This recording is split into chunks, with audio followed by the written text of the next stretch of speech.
Hello guys, welcome back to my channel. As you can see in the picture today, we will see what happens if Naruto, neglected by family, becomes an assassin.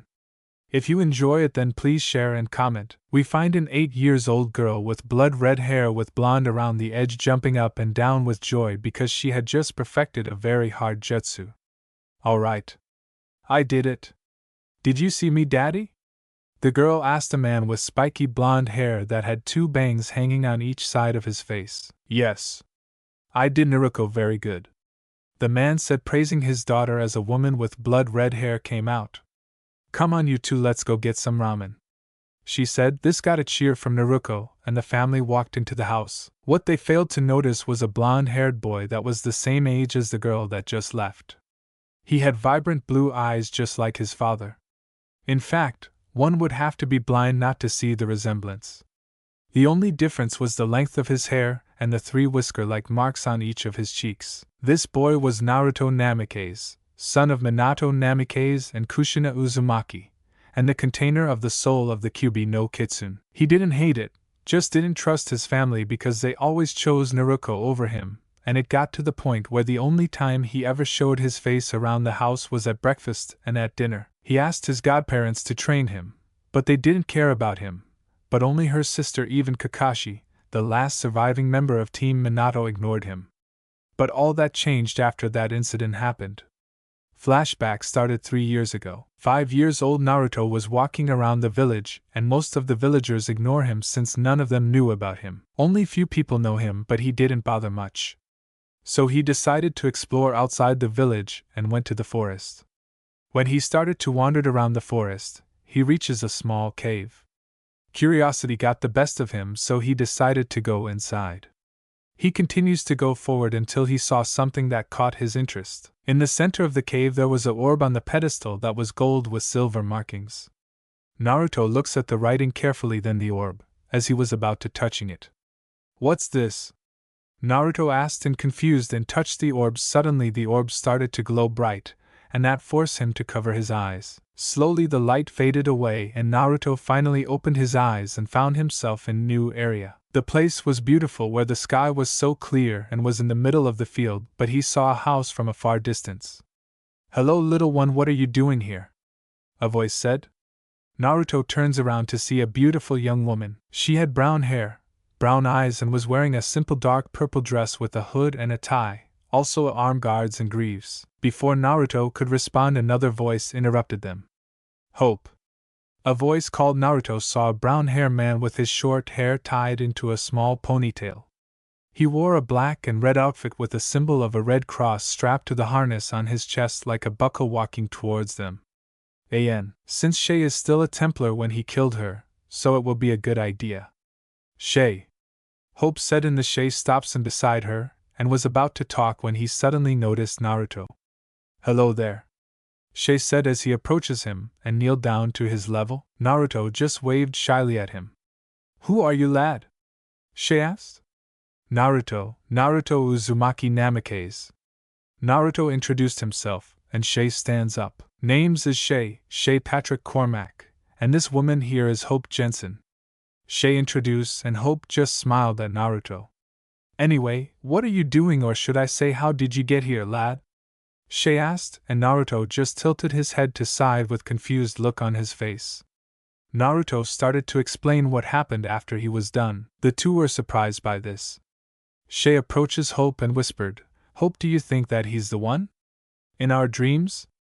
Hope then whispered to him, I think remember the dream that we were having, and someone told us about a prophecy that someone will show up through Piece of Eden and destined to save the world and bring peace to this world. Hope whispered and Shay nodded at her. Then they turned back their attention to Naruto. Do you any of you know how will I return home? Naruto asked, and the two nodded at him. Yes, Naruto. But first there's something you need to know, Shay said, and Naruto nodded at him, and asked, Naruto, the reason that you brought here is because of a prophecy. Prophecy? Naruto asked confused, and Shay and Hope nodded at him. Yes. The prophecy told us that one day when someone will appear here through the Piece of Eden, someone will touch it. The apple you touch is the one that will save the world and bring peace to this world, Hope said. Naruto asked and confused, and the two adults sighs, but just nodded at each other. They knew that Naruto was too young to know these things. Anyway, we wanted to say that reason that you're here is because you are going to be trained by us, Shay stated, and Naruto's eyes widened in shock and then a big grin appeared on his face.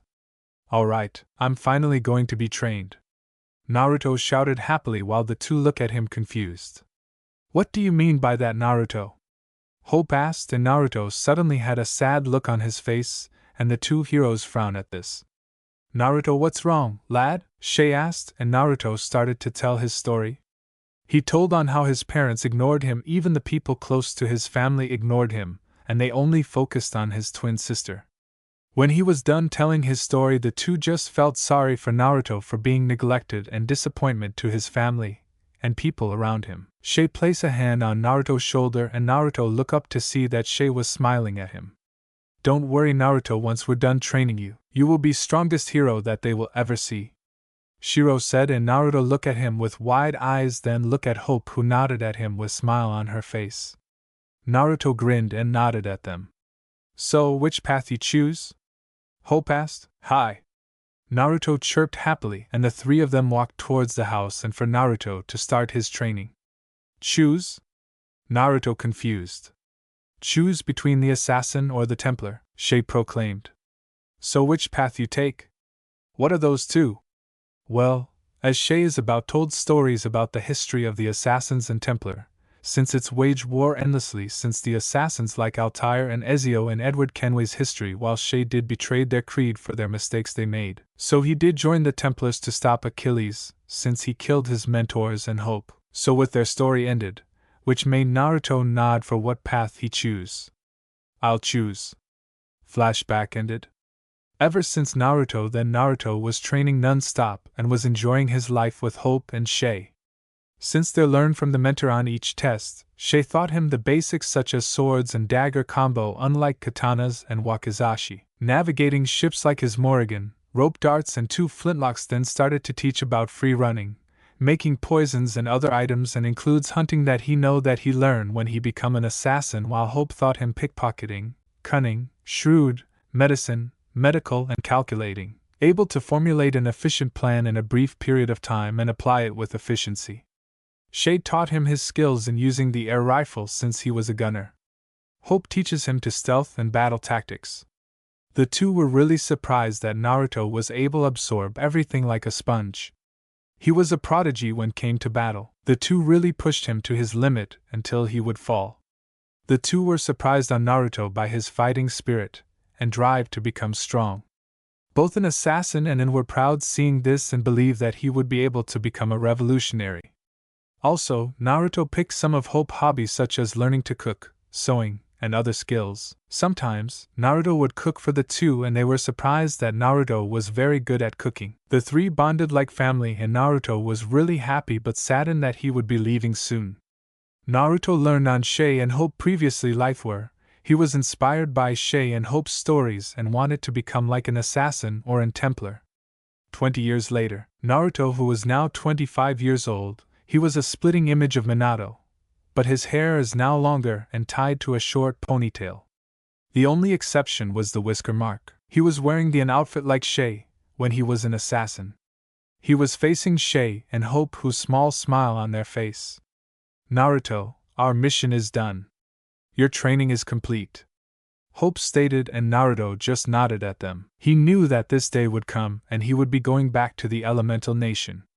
Shay and Hope explained about the place that time in the Elemental Nation will pause so he won't need to worry about anything. Naruto, there are a few things that you need to know before you leave, lad, Shiro said, and Naruto looked at him with confused look. What is it, Father Shay? Naruto asked, since he will address Shay as his own father. When you return, you will have your skills still intact when you possess the apple until you gain a gift. Shay said. What sort of gift? Naruto asked, and Hope answered. You gain ability to see things of what you saw like Shay, since this gift, unlike Edward Kenway, had that ability. Hope explained. Your ability to see things like an eagle that see everything. Your gift will be released at once when the time is right. The only problem is that your body will become a kid again when you return to your world, Shay said, and Naruto just nodded for admitted. Sooner or later, he will have the ability of the eyes of the eagle. Because he will become a kid again, meaning that he would have to train his body again. Then it was Hope's turn to talk. Last thing, Naruto. When you return to your world, I want you to take the apple with you and let the light guide you to the sacred place. Once you got to the light guide you, call the Juno, and she is the one called us here, and she will do the rest. Understand? Hope asked, and Naruto just nodded at her. As Hope approaches at Naruto and gave him a hug that surprised him by his surrogate mother's actions but just went to the flow and hugged her back. Naruto, remember to live your life with no regrets, protect everyone who is precious to you, and no matter what, me and Shay see you as a family, Hope said, and Naruto's eyes widened, and hearing those words he was touched. He let tears flow down to his cheek as hugged Hope tightly, and Shay joined in the hug, and they stayed like that several seconds before they broke it. Thank you for everything, Father Shay and Mother Hope, Naruto said happily. Then Naruto started to glow, slowly faded away. Back to the elemental nation, Naruto opened his eyes and found himself in his 5-year-old body again. He sighs in disappointment because he really wanted his skills that he learned. Then something was glowing orb in Naruto's hand. He looked at, saw a symbol appeared, the apple. Naruto smiled at the apple.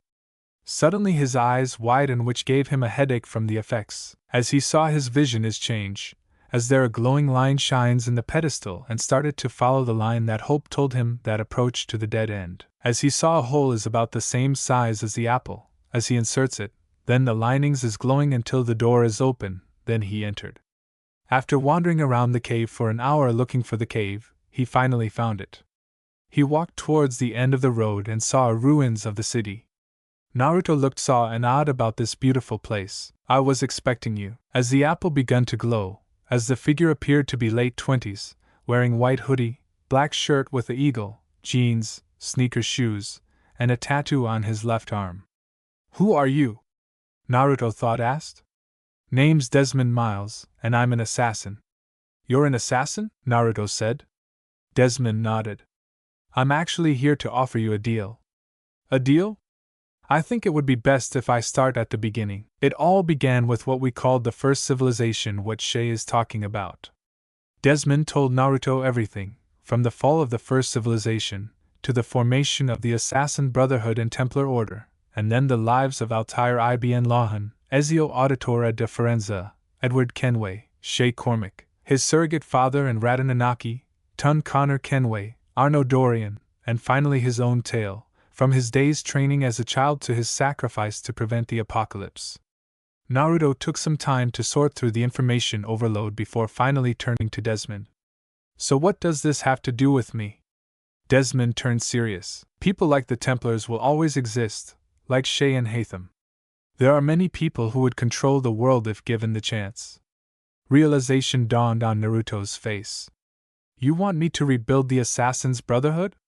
Yes, I, along with my 7 ancestors, have been looking for someone to rebuild it, but you are the first we have found to truly fit the necessary criteria. Plus Shay? He taught anything since each of them touched the apple. However, this offer is for you alone. Your family will have to be left behind for now. When your training is over, you can recruit them if you choose. Naruto nodded, his mind whirling. I don't know what to say. I'm honored that you think I'm the best candidate for rebuilding the Brotherhood. Will I accept? Desmond nodded. Follow me. As the orb of light appeared in the apple, and then it starting to move that direction before Naruto follow IR. The master assassin and recruit walked through the winding tunnel for several hours, until finally, they saw light ahead. Desmond spoke for the first time since they entered. Welcome to one of the only places untouched by the war, the ruins of one of the assassin's greatest strongholds. Welcome to Masyaf, Naruto. Naruto stood dumbstruck at the sight of the fortress. Wait.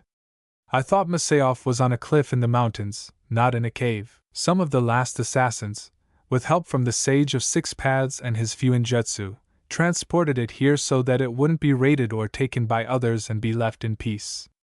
Come now, the others are waiting. Naruto followed Desmond into the fortress and found himself face to face with 6 more spectral figures in white hooded outfits plus red and black, guess who, and blue coat. Naruto, I would like for you to meet my ancestors. The first figure, who was missing his left ring finger, nodded to Naruto. Greetings, young one. I am Altair Ibn Lohan. I am Ezio Auditore de Firenze, spoke the second robed figure. Captain Edward Kenway is the name, continued the third figure. The fourth figure shook Naruto's hand. My name is Rataninaki, Tion, but most people call me Connor. The fifth stepped in. I'm Arno Dorian, at your service. The sixth gave him a hug. Nice to see you again, my son. Father. Naruto replied a hug, which they broke a hug and saw a figure as about 80s or 90s. He is a tall and pale-skinned man who had deep wrinkles in his elderly age. He had spiky, shoulder-length, pale red hair with a chin-length braid hanging in front of his left ear. He also sported a short goatee in his younger years, which tapered down to his waist in his old age. Hagoromo inherited horn-like protrusions on his forehead from his mother. He had Rinnegan eyes and no eyebrows just like his brother. He also had a red Rinnegan marking in the center of his forehead. He wore a white, full-length kimono with a pattern of 6 black red magatama around a high collar, beneath which he wore a necklace which was also made up of 6 red magatama. On the back of his kimono was a larger red Rinnegan-like marking with a pattern of 9 red magatama arranged in 3 rows of 3 beneath it, which made Naruto's eyes widen. Sage of the Sixth Path. As the old man lifted his head and replied, the name's Hagoromo Otsutsuki. Hagoromo introduced, we saw you everything, so we will help you for your training. Naruto smiled at the group. When do we begin? 1 year later. Being trained by 5 of the greatest assassins plus 1 Templar, and the sage that ever lived was a very harsh and rigorous process. When Naruto secretly went to his favorite place. But Naruto refused to give up and continued to surpass his mentor's expectations, even awakening the eagle vision, alongside learning how to use the various weapons and tools like before they had used over the years, as well as the other trademark assassin skills like parkour, stealth, and the ability to blend into his surroundings. He also learned various other skills, such as hunting from Connor, also gave him abilities to use the power of the animal spirits, the might of the bear, flight of the eagle when he changed into an eagle as well, the cloak and pack of wolves, how to manage the brotherhood from Ezio. He told him the same thing like Xiao Jun, the female Chinese assassin, and bomb making that he learned from Turkey with Yusuf, and also the hook blade moves, economics from Edward. Although they kept arguing about which was better, pirates or ninjas, much to the Altair and the others' amusement. With Shay had improving his skills like before, Arnaud taught him to use a phantom blade before. Also, all the skills like disguised unlike Avellini, and also gave him ability to kill his Shi's target by gain access to memories that also stores information after his training until his ceremony. Also, his eagle vision is combines with Ezio's eagle sense and Arnaud's eagle pulse into a one unique eagle vision, and also Shai's and Edward's eagle vision that allows to pinpoint your target and see your targets through objects like the Byakugan. Connor mentioned it to her, and many other skills the assassins deemed necessary. And even when not training with his mentors, Hagoromo teaches him Naruto elements and ninjutsu. Finally, after a year, Naruto's training came to an end. There was one last thing to do before the 6 spirits could rest in peace. On a high balcony, Naruto stood in front of a brazier, with Altair across from him and the other 4 assassins watching. Altair spoke, "These are the words spoken by our ancestors that lay the heart of our creed. Where other men blindly follow the truth, remember, nothing is true." Naruto said. "Where other men are limited by morality or law, remember, everything is permitted. We work in the dark to serve the light. We are assassins. Nothing is true. Everything is permitted." All assassins unison. With these words, before Altair branded Naruto's left ring finger. "This only hurts for a while, brother. Like so many things." Naruto presented his ring finger, and Altair pressed a heated iron stamp on its base. To his credit, he held in his pain only close his eyes and showing a grimace on his face. "In this modern ages, we are not so literal as your ancestors. But our seal is no less permanent." Ezio said, "Out of the dark, you come into the light. From the light, you will return the dark," Arnaud proclaimed. Before asking, "Are you prepared the eagle's path?" "Yes." "Here." Arnaud offered a veil on Naruto's hand. "What's that?" Naruto wondered. "And psychotropic drugs? It also, if you drink it, it allows to see visions of everything like I told you."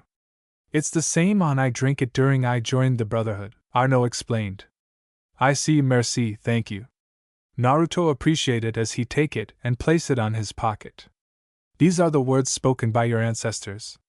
The words that lay at the heart of our creed, Arno declared, stay your blade from the flesh of the innocent. Ezio said, hide in plain sight. Connor added, never compromise the Brotherhood. Edward finished. Let these tenets be branded upon your mind, follow them, and be uplifted. Break them at your peril. She said. Rise, assassin. Arno proclaimed Naruto to be assassin. As Shay stepped in with a cushion, there are now 2 hidden blades and a hoodie jacket that belongs to Demond. It's my lucky jacket. Desmond commented. And my hidden blades. Shay added, as he took the blades and placed them into his wrist, as Naruto took his hoodie and wear it like Desmond used to wear. Welcome, brother. Altair declared until Hagoromo stepped in.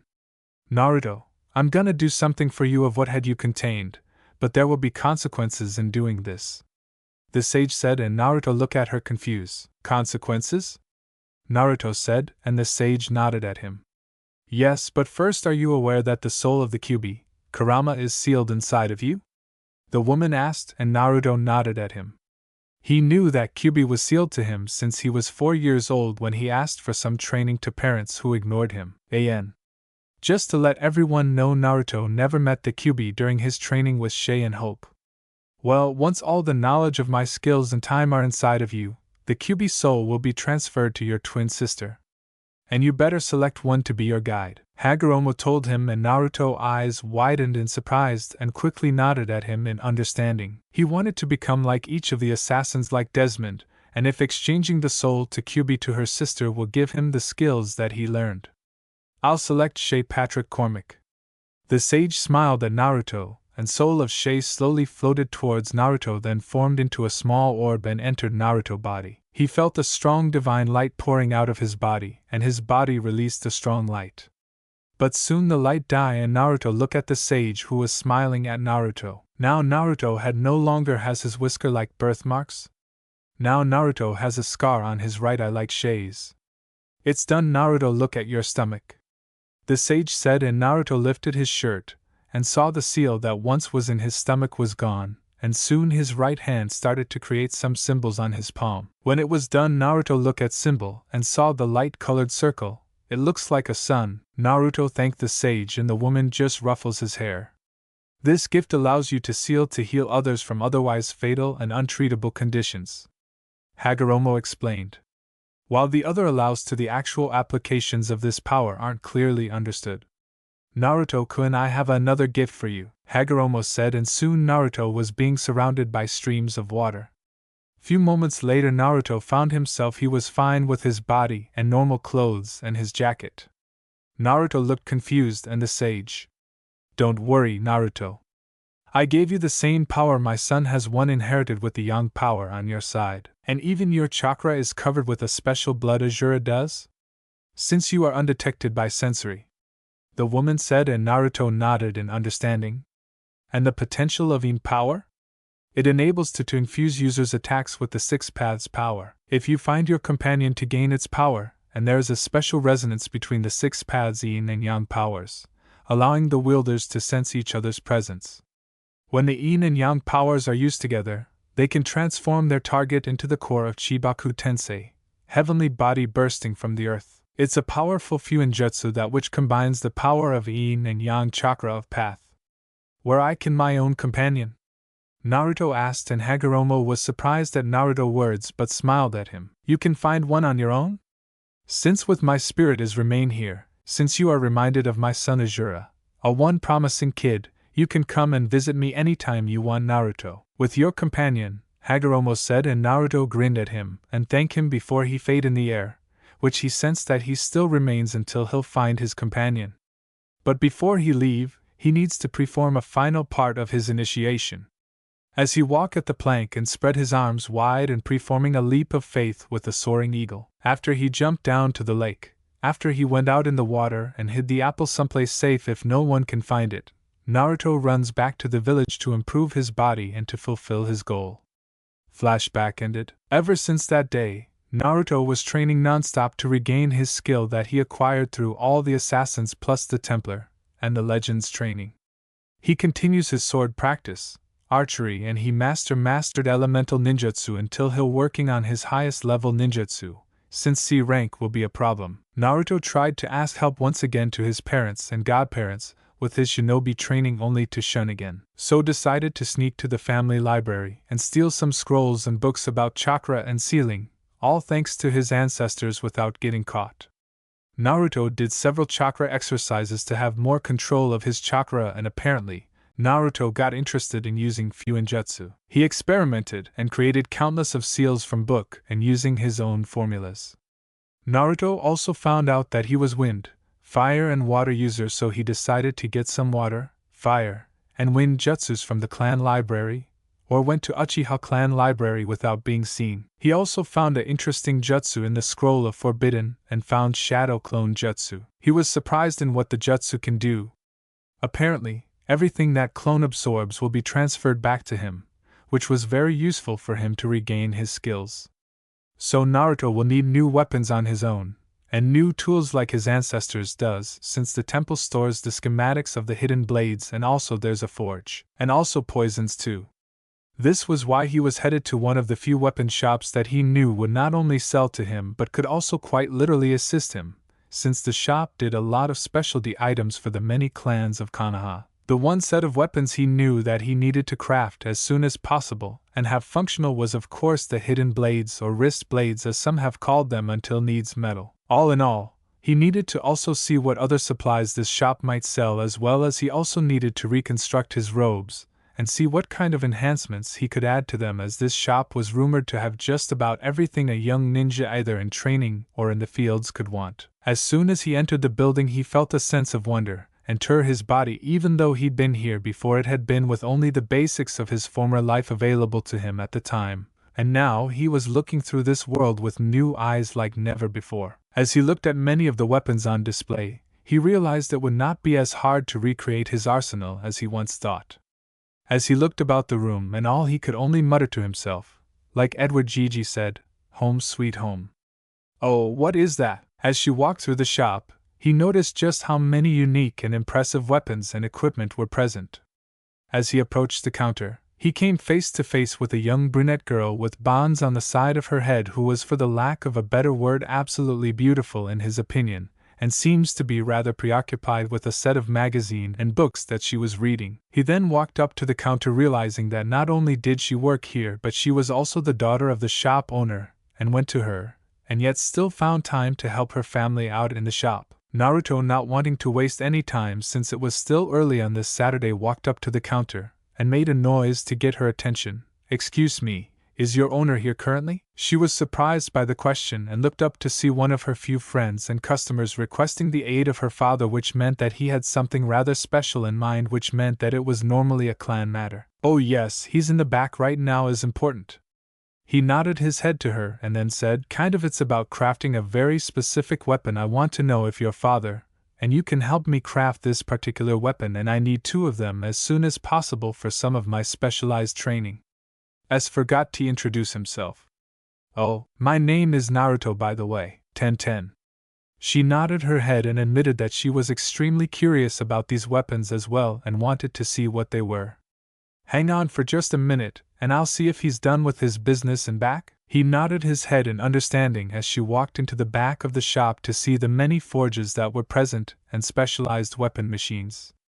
The old man lifted up his head and saw his daughter walking in, and realized a special order must be coming in. "Who's it for this time, my little katana?"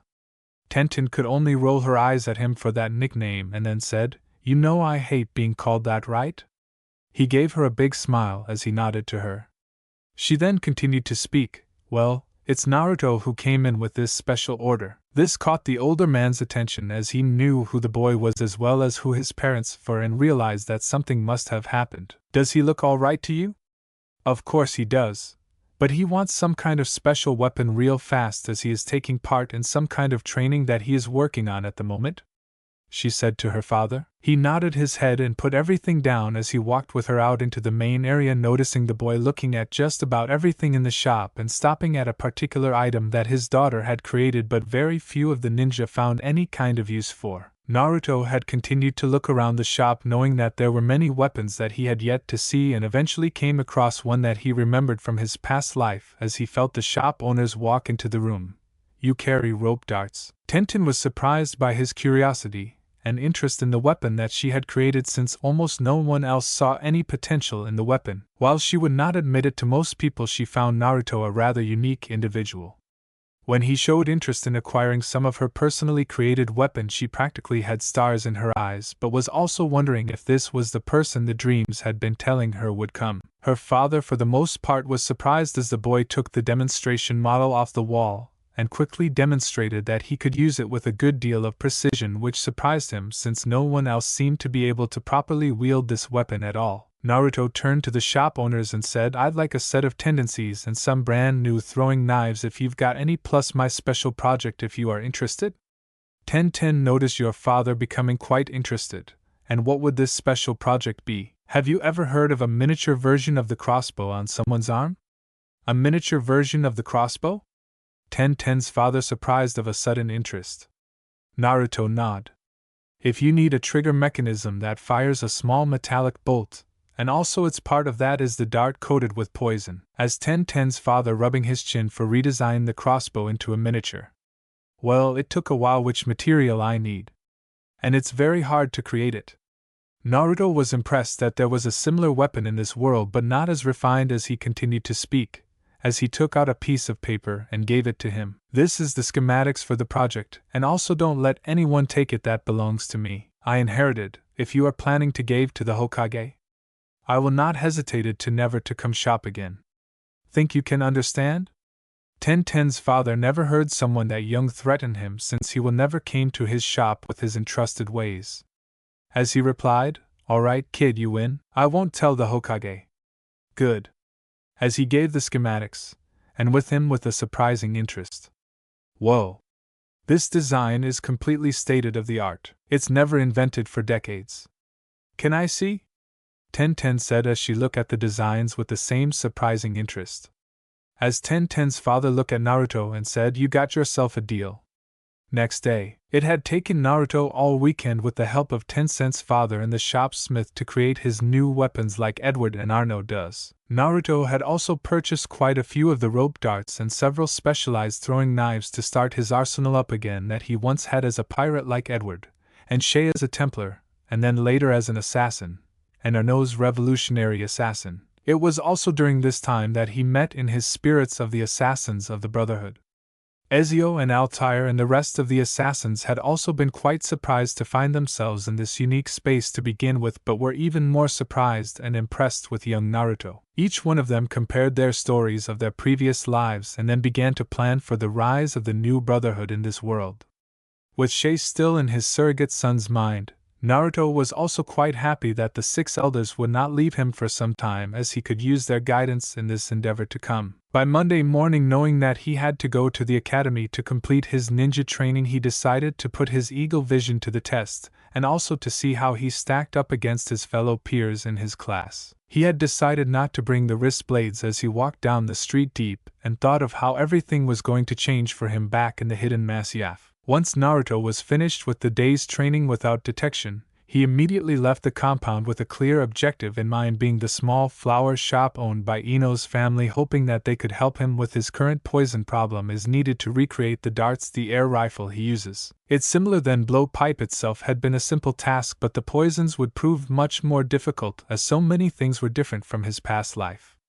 Upon entering the small store, he instantly noticed Ino behind the counter reading a magazine for teen girls on the love of all things. As soon as he saw that, he let out a small laugh, not only getting her attention but that of her mother, who walked out of the back of the store, and was surprised to see the young man in her shop at all. He then noticed that her attention was solely on him as he walked up to the counter to see if they could help him with his current problem and perhaps some good flowers that he could set up in his home to give it a little more life. Ino's mother was a retired ninja and noticed him looking at many of the flowers in the room, and ultimately walked up to her and spoke. "Hello? I was told this was a good flower shop and that the owners might know something about poisons, as I intend to incorporate into my fighting style when I intending to join from the Ninja Academy. The two women were surprised by his comments. And what kind of poisons are you looking for in particular? Naruto put his hand on his chin, any thinking like pose, and then spoke. Well, the first one would happen to be a knockout poison. Not lethal, you understand, but just enough to give a person between 20 to 30 minutes of uninterrupted sleep to start with. Ino was surprised by his statements, as she realized that kind of poison could come in quite handy for a ninja. Her mother nodded her head, realizing she had something that could do the trick. There are several of those kinds of poisons that are available for use, but not many consider that kind of plan.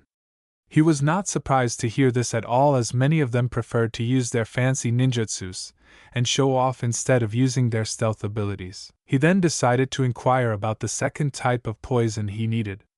Well, that is good to know. However, I'm not sure if you can help me with the second one, as it is a little bit more lethal in nature.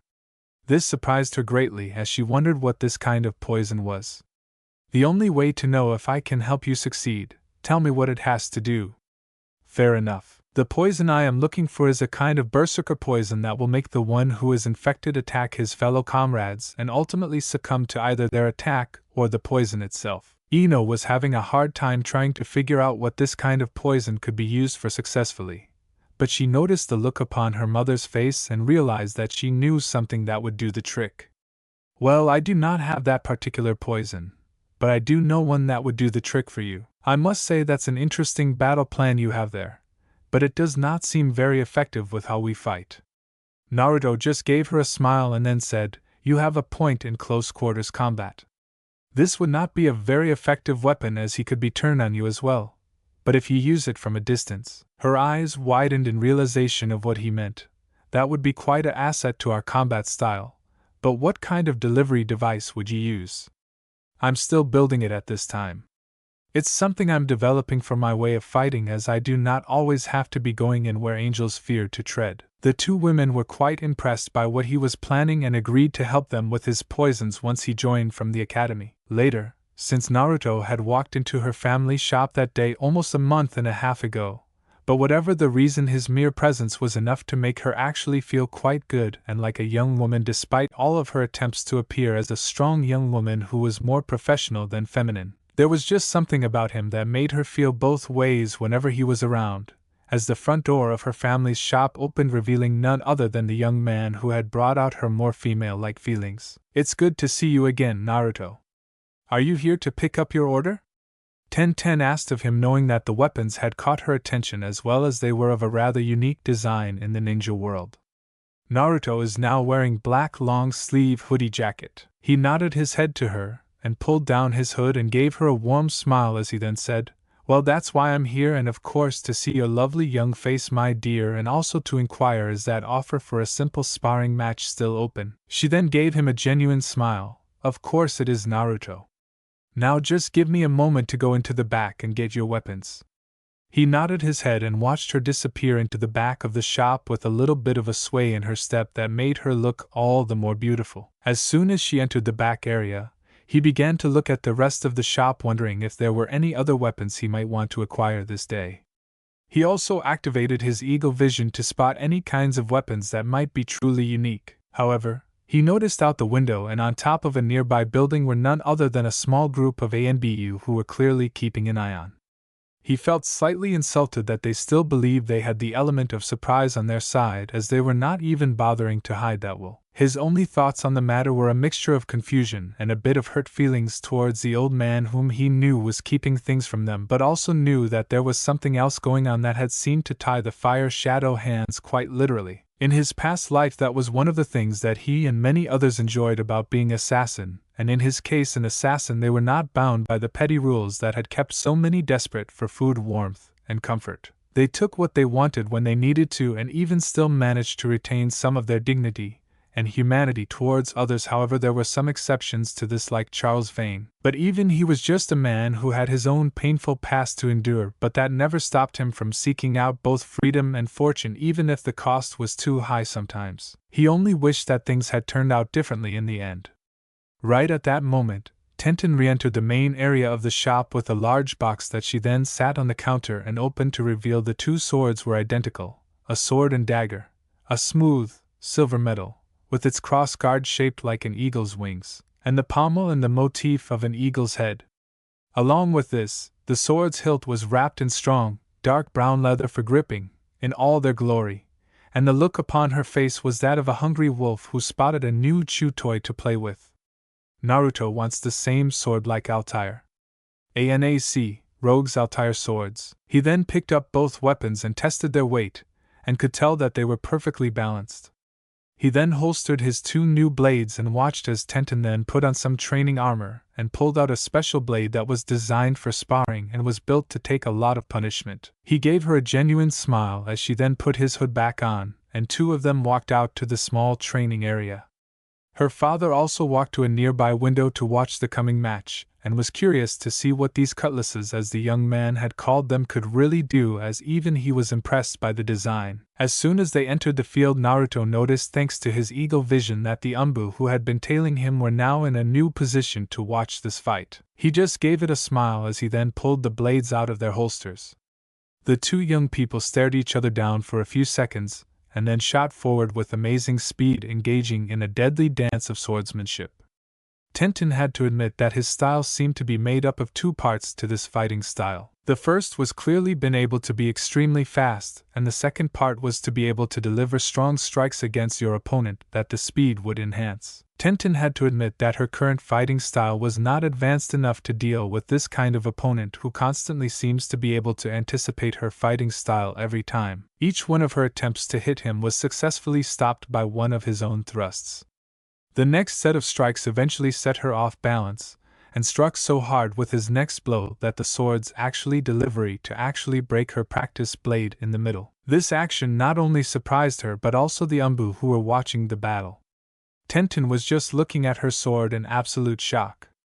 He quickly put away his swords and walked up to her, and waved his hand in front of her face, getting her attention. "Sorry about the sword, but I had no intention of losing." The Umbu and her father were actually in shock at what they had just seen him do, and she eventually regained her senses, working from him to her sword and then back again, and said, "How did you do that?" He then just scratched the back of his head in a thinking motion and then spoke. "Well, I didn't actually know it was going to do that. I was just trying to win the fight. Sorry about your sword." She looked him in the eyes and then said, "It's alright, Naruto, it was just a practice sword after all." He gave her a smile, then bowed as he left the field, leaving her to wonder what was really going on. Her father by this point walked up and had taken the blade from her to examine it in great detail. After examining it for a few seconds, he let out a small whistle of amazement and spoke. "This was a very good practice blade, able to withstand most any sorts, even those that are using chakra for enhancements. This blade in particular was able to withstand for a time. This is one very impressive design he has had me create." Tenten turned to look her father in the eyes. "I know, Dad, but whatever he did, it worked extremely well." With the Umbu. "Did you see that?" A bird-masked Umbu disbelief of how the forgotten son of Yandaime somehow learned an unfamiliar kenjutsu is completely amazing. "Yes, since I never thought Naruto couldn't learn something like that too." A boar-masked Umbu comment. "I agreed." A cat-masked Umbu replied, "I never thought the rank of the kenjutsu is Jonin rank. Since it's completely equal, then Kushina-sensei, did she taught him? Last time I saw him wandering around the village?" A bird stated, "I pity him with his eyes." With boar and cat felt that since they did see it, they know the answer. "I think sensei neglected him," cat realized. "How you can tell?" "I saw him at the birthday. He just sit around, do nothing to watch the birthday." Cat stated, "I guess I shouldn't gave him his gift too." Boar said, "Guess we will decide to keep ourselves instead." Without a word with Kushina-sensei and Minato-sama. Which getting a nod for agreed from two Umbu. 4 years later. Now Naruto was 13 years old, and was wearing a black shirt with he still wearing his long-sleeve white hoodie jacket, baggy pants and standard shinobi sandals, and a black leather glove on his right hand to hide his young power of 6-path, and a plain black ring on his left index finger, and a plain red ring on his left ring finger, to hide to assassin's stamp. Naruto grew quiet, level-headed and secretive since was only being ignored by the people around him. He sometimes wished that he can stay with Shay and the others, or sometimes they were his parents. And now he pulled back his sleeve, his wrist came in view, and strapped his wrist with now hidden blades underneath the wrists. As he tests one, see if it's function, with a ****, a blade appearing from his wrist. And checking see if there is some malfunction from the blade Naruto recreated. Within seconds then he slid the blade back into place, and slid his sleeve over his wrist once more. I inspired Shay's hidden blades.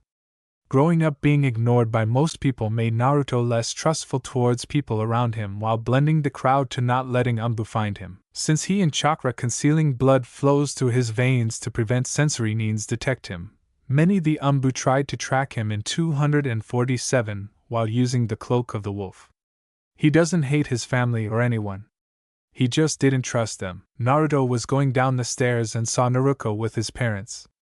Through the years, Naruto was the only who really tried to talk to Naruto and tried to befriend with him, but because of the attention she was receiving from others, Naruto just ignores her or disappear on the spot. Naruto grown into a wonderful woman. Her hair was longer that reaches until her waist. Her body developed so much that would put many women in shame. A perfect hourglass figure, large C-cup breast, and nice firm ass. She was wearing a red shirt, black shorts, short white apron, and standard shinobi sandals. Naruto was the first one to notice Naruto and waved at him. "Oni-chan," Naruto said happily, and Naruto had a small smile on his face in seeing Naruto. Naruto was happy that Naruto tries to reach out for him, but he doesn't have much trust to her. And he gave her a pat on the head like a dog, which made pout, since they saw Naruto's face without his whisker marks. Each of them questioned what happened to him and gave them for none for your concern, that which made them stunned of what happened to their son or brother. Morning Naruto. Kushina greeted him and Naruto just slowly nodded at her. Minato approaches at Naruto and cleared his throat. "Naruto, if you pass the Genin exam, you will be starting to be training with Naruto," Minato said. "Toussaint, does that mean that Oni-chan will finally train with me?" Naruto asked with happy tone, and Kushina answered her. "Yes, Naruto. If only your Oni-chan will only pass the Genin exam." "Sorry, not interested," Naruto said as he suddenly cuts in the conversation. Everyone had a disbelief look on their face when they heard this. "Naruto, did I hear right? You don't want to be trained by us? Don't want to learn to be strong like me and your mother?" Minato asked with disbelief, and Naruto had his arm crossed and nodded at him. "Yes, I don't have any interest, but first answer this. Why did you and Kushina suddenly have interest to train me?" Naruto asked with neutral tone. "Well, it's because, let me guess, a few theories that I see. You both felt guilty for neglecting me, so you both decided to train me until you're both not guilty anymore, or you, the Hokage and clan head, don't want the village to see that any of your child weak," Naruto explained with neutral look and voice. Everyone again was shocked again on how Naruto said it with neutral look on his face. "If you don't have any more to say, then you gave me waste of time. I'll get going on ahead," Naruto said as he walks out from the house with Naruto and leaving two shocked parents. With Naruto. "Oni-chan." "Why?" Naruto said as she shocked that she couldn't find Naruto. To where did he went? She tried to find him in hours, since many villagers gave a note did not know where did he gone to before she asking anyone. Naruto was the reason that he was neglected even on their birthday. She was the only one who received present while he just stand in the corner and watch. Naruto got depressed and blamed herself for Naruto being neglected until she was cut off in her train of thoughts. After Naruto returned home, he saw his face as no longer had his whisker marks on his cheeks, and each of them noticed he had a scar on his right eye and asked questions, where did he get that? As Naruto is continued their way to the academy, then soon she heard noises once she entered the academy. "Naruto-kun. Hello, Naruto-kun. Look over here, Naruto-kun." Naruto shocked and surprised about fangirls. She knew Naruto was the top student of the academy and excelled all of his subjects. Naruto entered the classroom and saw Naruto sitting in the desk waiting for the rest to arrive. She saw Naruto writing something in his own journey. She was curious about that since she was taking a small and which made her disbelief of an unrecognized language that she never would say. Only Naruto can read it, and take their seat, and Iruka, who was the instructor of the academy, enters the classroom. Alright everyone, today is the Genin exam. This will determine if you have the skills to become a ninja. Once your name is called, please go to the other room and perform the following jutsus: body replacement jutsu, transformation jutsu, and clone jutsu. Maruka said. Then soon one by one the students are being called. But most of the time, Naruto would use a shadow clone to leave class and do some real training. Naruto Uzumaki Namikaze. Iruka called, and Naruto stands up from his seat and went to exam room. Moments later, Naruto was back to the classroom with his forehead protector, but he replaced the cloth with black elastic band on his right bicep. Moments later, many parents were chatting to their children. Some were happy that their children were able to graduate, while some were disappointed. Minato and Kushina just arrived at the academy looking for their children. Ka-san. Tu-san. A familiar voice shouted. They saw their daughter running towards them. Look, I did it, she said happily as showed her forehead protector. Yes, you did it, Minato said happily. We are so proud of you, Kushina said happily. Then they spotted Naruto heading towards the exit. Naruto, Kushina said, getting his attention. Then the trio walk up towards him. I'm really happy. Save it for someone who cares, Naruto said coldly. I don't trust you or anyone in the village, only a few people. I'll be training and will go home late, so don't wait up for me, he said before he walks away, and ignoring her mother, who started to form tears in her eyes. Kushina, someday he will forgive us, Minato said as he tried to comfort her. Oni-san ignored any of us, Naruko said, and both parents look at her. He just doesn't trust anyone except a few people who tried to befriend with him, excepted Sakura, Naruko said, which made Minato and Kushina surprised. Sakura? Kushina confused. Sakura Haruno, I saw Oni-san made a friend with her before Ino-chan. And Minato asked more? He was staring to date with her, Naruko answered, which causing her upset and jealousy about a sudden relationship with Sakura Haruno. The smile of his makes her more jealousy. Since she was civilian born and a daughter of her parents' friends, Mabuki and Kazashi? Since they really Naruto if they want a son like him to keep Sakura company. And now, Minato decided to change the subject. Anyway, how is he in class? Minato asked. Well, Oni-chan is the best student of the class and the rookie to the year. He was good at using swords, includes with sword and knife combo, and instructor said that he might be Jounin level. I tried to mimic his throwing capabilities. He can throw a kunai with the angled upward. It's completely unfamiliar to us and the ninja corps, Naruko said, causing both parents to look at her with shock. They hang their head in shame in hearing this. They never knew that their son was a prodigy, and he did it all without their help. Our son is genius, and we failed to support him, Minato and Kushina thought sadly. With Naruto. Naruto was in the training grounds 44 known as the Forest of Death. He was about to enter the forest when suddenly he senses was coming towards him, and immediately jumped to his side to see that he avoided kunai. He landed safely to ground and looked around to see a woman with light brown eyes, violet hair that was tied into a small ponytail. She was wearing a tan overcoat, complete with a fitted mesh bodysuit that stretches from her neck down to her thigh, and dark orange mini skirt, and she was wearing a Konoha forehead protector. This woman is Anko Mitarashi, who was a former student of Orochimaru who has won the Sannin of Konoha. Hey Gaki. This training ground is off limits, the Anko said, and Naruto just rolled his eyes. Who the hell are you anyway, and why did you attack me? Naruto asked, and the woman had sadistic smirk on her face. How about you beat me first and I might just tell you? The Anko said as brought out another kunai and charges at Naruto while he was just standing there and waiting for the attack. The woman was closing and was about to strike Naruto when he suddenly countered it by grabbing her wrist and flipped the woman, causing Anko face first to the ground. Then Naruto immediately locked her arms with one hand, dropped the kunai from the woman's hand, and as the blade extended and pointed it towards her neck. How the hell? The woman asked in shock and what just happened in seconds. She looks at Naruto, and her eyes widen when he looks at his eyes.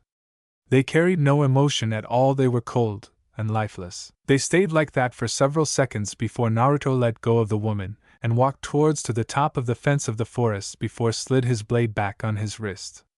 The woman immediately stands up while holding her left injured arm from the hold that Naruto did to her. Oihei said, "That's off limit," the Anko said, and Naruto turned his body to face her. "Next time try not to charge so reckless like an idiot," Naruto said before entering the forest, and not seeing the angry look on Anko's face.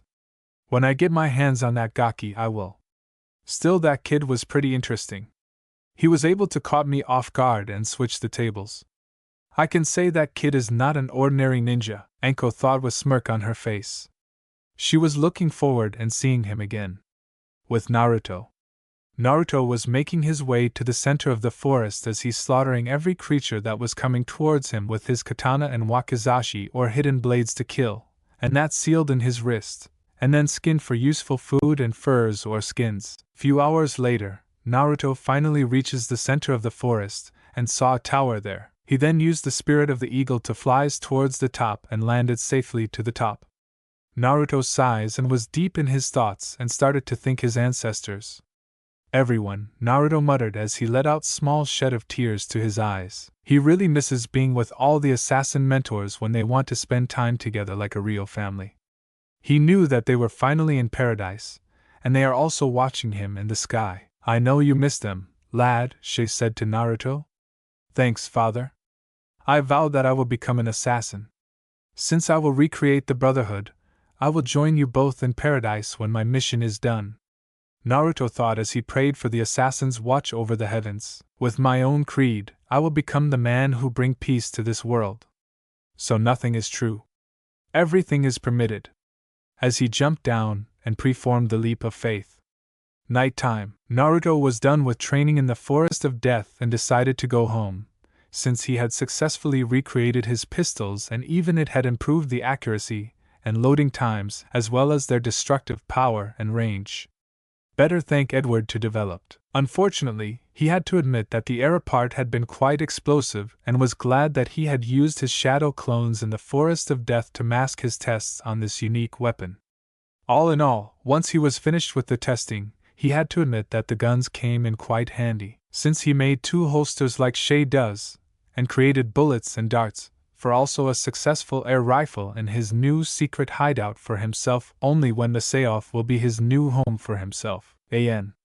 The pistols is Edward Kenway's, Edward_Kenways_Flintlock_pistol_by_Sarabix89D669 But like so many things, he kept them hidden, knowing that one day he would use them in the real world. But for the moment he was more concerned about concealing his true activities, as he had noticed that the Umbu had increased their observance of him greatly. But no matter how long they had been trying to keep an eye on him were sent by the Yandaime, in which case he always managed to get away from them to continue his training in the assassin ways in secret. He had to admit though that having the Umbu constantly following him had forced him to improve his stealth abilities even further than before. Since the censors couldn't lift a finger pointing it somewhere, he then looked at a set of clothing such as his primary battle robes and his more common civilian robes that he planned to wear to the academy this day. He still had days left before team selection, then realized the time to completely change was at hand. All in all, he could only hope for the best as this new day begun. Then he suddenly senses something was wrong with his new ability from Arnaud, the Eagle Pulse. He started to hear metals clashing and look where it was coming from. He jumped from tree to tree and went towards the gate walls of the village to get a better view. He skinned around the village, then his narrowed as he found where 2 Chunin battling out. Naruto's eyes widened as he saw who were the 2 ninjas were fighting. He saw Iruka and Mizuki were fighting but were confused why they were fighting until he found the scroll of sealing and Mizuki back. Naruto's eyes narrowed and now understand the situation. He knew that Mizuki was a traitor from the start. He immediately rushes towards the 2 Chunin and to aid Iruka. With Mizuki and Iruka and Mizuki were battling against each other, and Mizuki has upper hand. "Give the scroll back, Mizuki," Iruka demanded, and Mizuki just laughed at him. "With the scroll I will be unbeatable," Mizuki said, then throws a barrage of kunai. Iruka tried to move but he was injured. He closed his eyes, waited for the kunais to kill him. "Well, this it, I'm going to die." Irika thought then he heard sounds of kunai being deflected. He opened his eyes and was shocked who he saw Naruto. Naruto, Mizuki said, and Naruto just glared at him. Mizuki, I knew that you were a traitor from the start, the way you were looking at Naruto thinking that she's the Kyuubi. You're a complete idiot.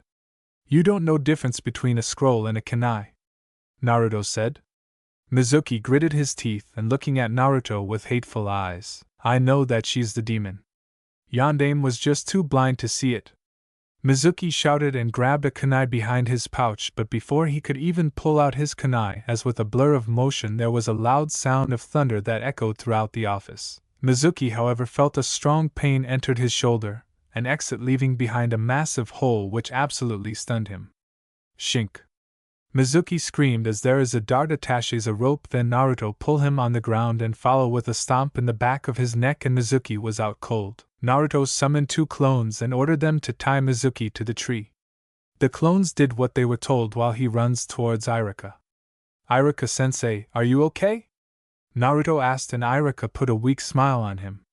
Yeah, I'm okay now, Naruto, Irika said, and Naruto did some hand seals and his hand began to glow green and place his hand on Irika wounds and they started to heal them. Before he saw Naruto possessed a new tool, it's similar than a kunai, attach a rope. Is that a rope dart? Naruto nodded for confirmed. It's a first time a ninja never use it, Irika stated. I think you know how to use it? Naruto nodded. Only if I can thrown at the targets or enemies at the front or back to drag your target, once anchored into the target, could be used to pull them over distances, he explained, which made Irika shocked of how Naruto know how to use it. And that strange weapon? Irika asked. It's my own invention, Naruto replied, which made Irika shocked of how Naruto can make something like that. Moments later, Umbu arrived to the scene and found Mizuki tied to a tree while Naruto was just done healing Irika.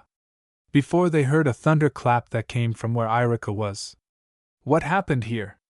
An Umbu wearing a cat mask asked. Naruto explained the situation, and when he was done the Umbu were impressed on how Naruto easily defeated Mizuki, and being able to do medical jutsu at a young age. Alright, the cat Umbu said, good job, Namikaze-sama.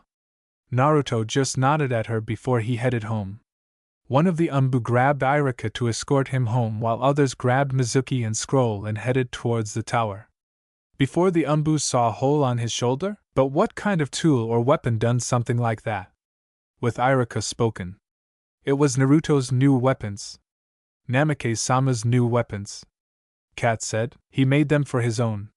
Which made the ANBU shocked about the young man's development. At the Hokage Tower. That concludes my report, Hokage-sama. The cat ANBU informed the Yondaime with the advisors. Umbu dropped Mizuki to the T&I department for interrogation before heading to the Hokage Tower before a further investigation of what kind of weapon that done that. Kat or Yugawa Uzuki reported in exact same detail on how Naruto reported to her. Alright. Thank you for the report, Kat. You may leave now, Minato said, and Kat nodded at him before disappearing in puff of smoke. Minato, your boy is a genius. Hamura said, I agree with him, Minato. Your boy easily beaten a Chunin level ninja and was able to use medical ninjutsu in a young age. Hiruzen said, and Irika report Naruto uses rope darts in the first arsenal in the ninja corps. He is level-headed, intelligent. He is a perfect example of a shinobi. Kohara said, and Minato nodded and were saddened that he or Kushina had done nothing to his development. And even the reports or rumors that he was remain undetected. Alright now, how about we talk about the team placement, Minato said, and the advisors nodded at him. 2 days later. It was morning and Naruto wakes from his bed and did his morning routine. Now Naruto was now picking out a new set of clothes from closet that he made since today was the team placement. He was really thankful that he picks up some of Hope's or Edward's hobby because most the clothes shop that he went wasn't suited for his taste. He was now wearing like his surrogate father, a black and red Templar outfit with a hood, a forehead protector leaf symbol on his right bicep, black pants and pair of black boots instead of shinobi sandals, a red and white sash with a cross unlikely Edward's Templar armor along with brown leather belts with pouches, a black holsters for the pistols and swords or daggers, and also with the assassin symbol strapped to the harness on his chest like buckle. As Naruto managed recreate a air rifle and a prototype grenade launcher mounted underneath, now strapped in his back, and he installed the phantom blade from the smith and retrieved the phantom blade designs and asked if he copied the phantom blade designs. So he replied he did not copy it, with the Altair's sword and dagger strapped on his holsters each side on his hips. A.N. Shay's own Templar uniform with a hood. Naruto looked himself at the mirror and smiled at his new appearance, then went to his desk. Now his hair is now longer than before and tied to a short ponytail, and grabbed a small necklace that is also the symbol of assassin. He wears it around his neck, then hid it under his uniform, along with face mask before walking out from his room. Since he is look like Shay after all. You look like I was, when I was. Thanks, father. Naruto replied. I couldn't done it without your help and the assassin brotherhood. Anytime, lad, but you better heading to the academy. Naruto walks downstairs to see Naruto and his parents at the dining table. Kushina was the first one to see Naruto and was surprised by his new appearance along with new additions to his equipment with a bit of a curious eye, since she saw two strange objects on his right hip, the other is on his back, and a multiple pouches on the belt, which made her most confusing part, a red cross on the sash, and also a symbol with add on the line strapped to the harness on his chest like buckle. She was completely curious of what those symbols meant. Since he shouldn't bear the Uzumaki or Namikaze symbol instead, at least there's a leaf symbol on his bicep. But push your thoughts aside.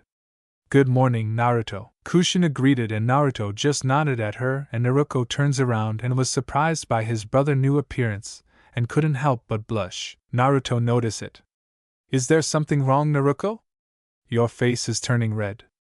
Naruto points out, and Naruto's eyes widened and quickly turned around and continued to eat her food. Both parents were surprised by their daughter's reaction and the blush they saw on her face, but quickly pushed their thoughts aside when Naruto joins the table and started to eat his food. So, are you both excited to meet the team placement? Kushina asked. Yeah, I am. I hope that get to Oni-chan as my teammate. Naruto chirped happily while Naruto just ignored her question and ate his food. Kushina and Minato mentally sighs. They knew that Naruto would answer it because, like Naruto told them, he won't open up to them. Then Kushina decided to ask some random question. So Naruto, where did you get that clothes? I never saw that kind of clothing before. Kushina said. I made it. Naruto said plainly, and everyone was surprised. Really, Oni-chan, I never knew you know how to make clothes and the design is great. Naruto said, and Naruto sends a small smile to her. Well, the clothes shop I went didn't have my liking, so I decided to make some clothes and learn from a friend of mine. And also I installed those seals that it allows to grow with me. Naruto said, which made everyone curious on who was Naruto referring to before they could question him more. And those strange objects? Minato asked. My prototype weapons, Naruto replied. That caused Minato and Kushina surprised about their son has developed weapons. So what are they, Oni-chan? Naruto asked. They called them guns. It's a tubular weapon. It's a long-range arsenal where only requires gunpowder only. It's loud and it's similar than a kunai launcher or crossbow.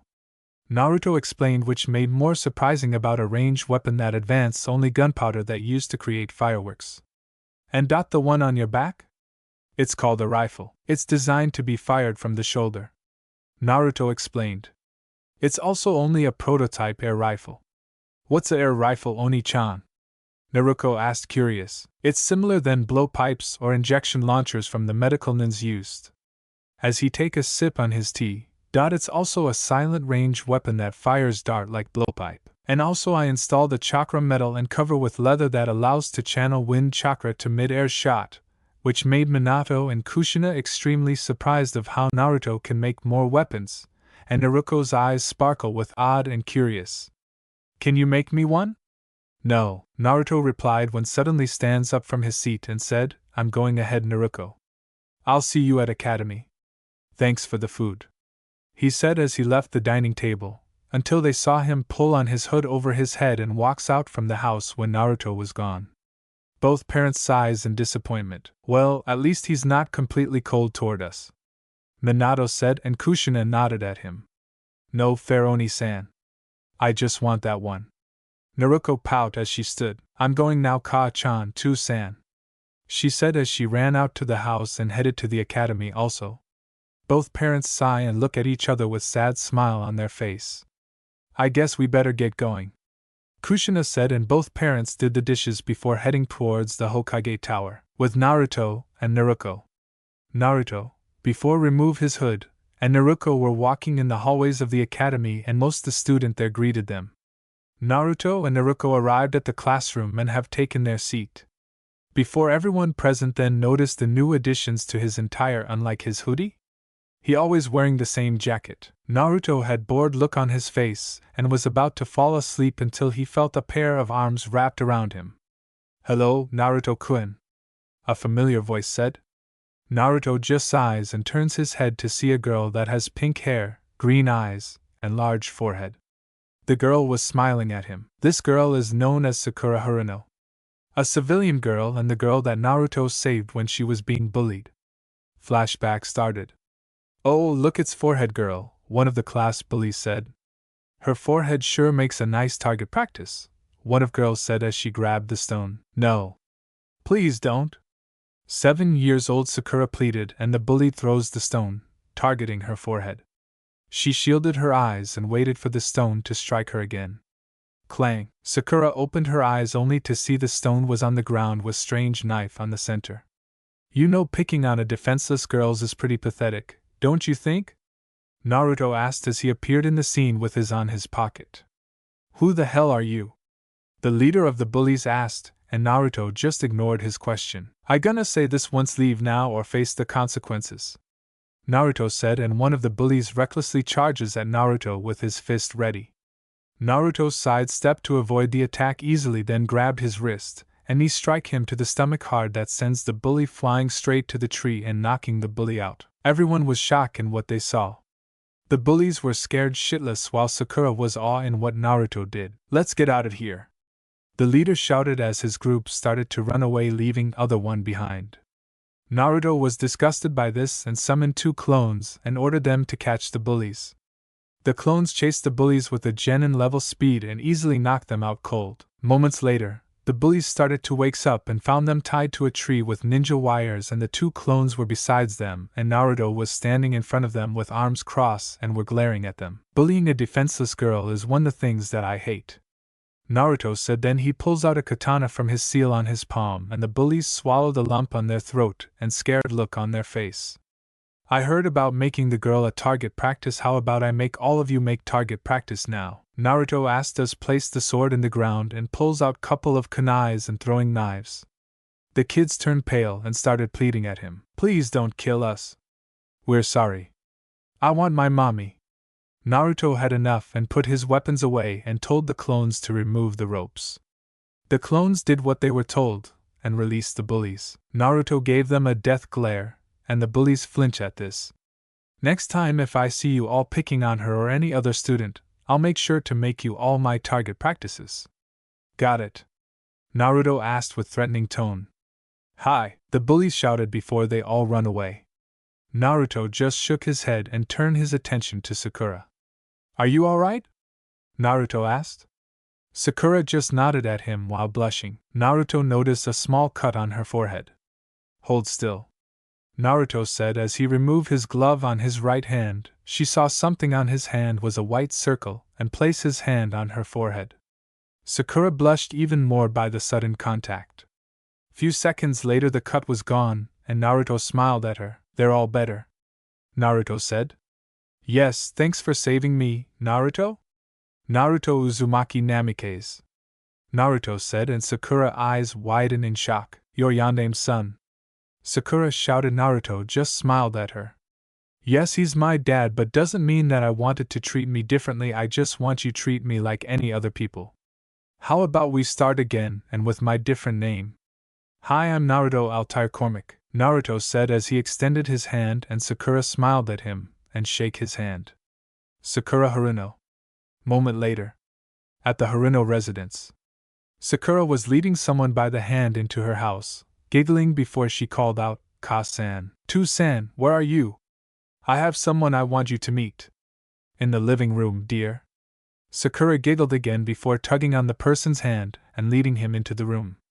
There, sitting on the couch, was her mother, Mabuki Haruno, with her father, Kasashi, in a nearby armchair. It was obvious where Sakura had inherited his pink hair from, as Kasashi's was the same way. Going down, he also has sideburns which flow into his angular mustache and a bit of stubble on his chin. He wears a dark, loose-fitting kimono shirt, which has a green inner lining and sleeves, which extend beyond his kimono shirt. This is held closed by a simple obi, which he wears along with a burgundy-colored 3/4 length pants, and a pair of simple slippers. He also wears a simple silver necklace with a pink cherry blossom design on it with a single petal being deep red in color. Mabuki, on the other hand, possessed the jade green eyes Sakura inherited from her. Her angular face had a few wrinkles near her eyes, is a fair-skinned woman with shoulder-length, blonde hair with a single bang which falls down into her face. She also has green eyes and wears a white keep-out dress with 3 red circular designs at the bottom of the front of her dress as well as the back. Underneath the dress, she wears pink 3/4 length pants along with brown sandals, no doubt caused by his easygoing smile that he was currently flashing towards his daughter. Mabuki had looked up from the book she was reading and smiled gently at Sakura. Sakura, you're home. She then noticed the other person, who was fidgeting slightly as her daughter held their hand. Oh? And who is your friend, dear? Sakura blushed slightly and giggled before pulling the person around her and presenting them. Ka-san, Tu-san, I want you to meet my new friend? I meet him when I was bullied when Ino is not around. This is Naruto Altair Cormac, at your service? Finished boy introduce. He removed his hood revealed to be a face as like Shay. Flashback ended. Hey, Sakura-chan. Naruto said happily, and he started to notice the killing intent coming from the girls, and he turns to his sister who was glaring daggers at Sakura. Naruto inwardly sighed. He remembered his talk with Ezio about girls. Ezio was womanizer when he flirt and made relationship with Christina Vespucci when he meets Sophia Sartor when he traveled through Masyaf. Rumors in the academy about Naruto is dating with Sakura. He always close with her sometimes over years, since the bonds between Naruto and Sakura became grow when Naruto was completely jealous along with the fangirls. Since she completely tried to match up his skills.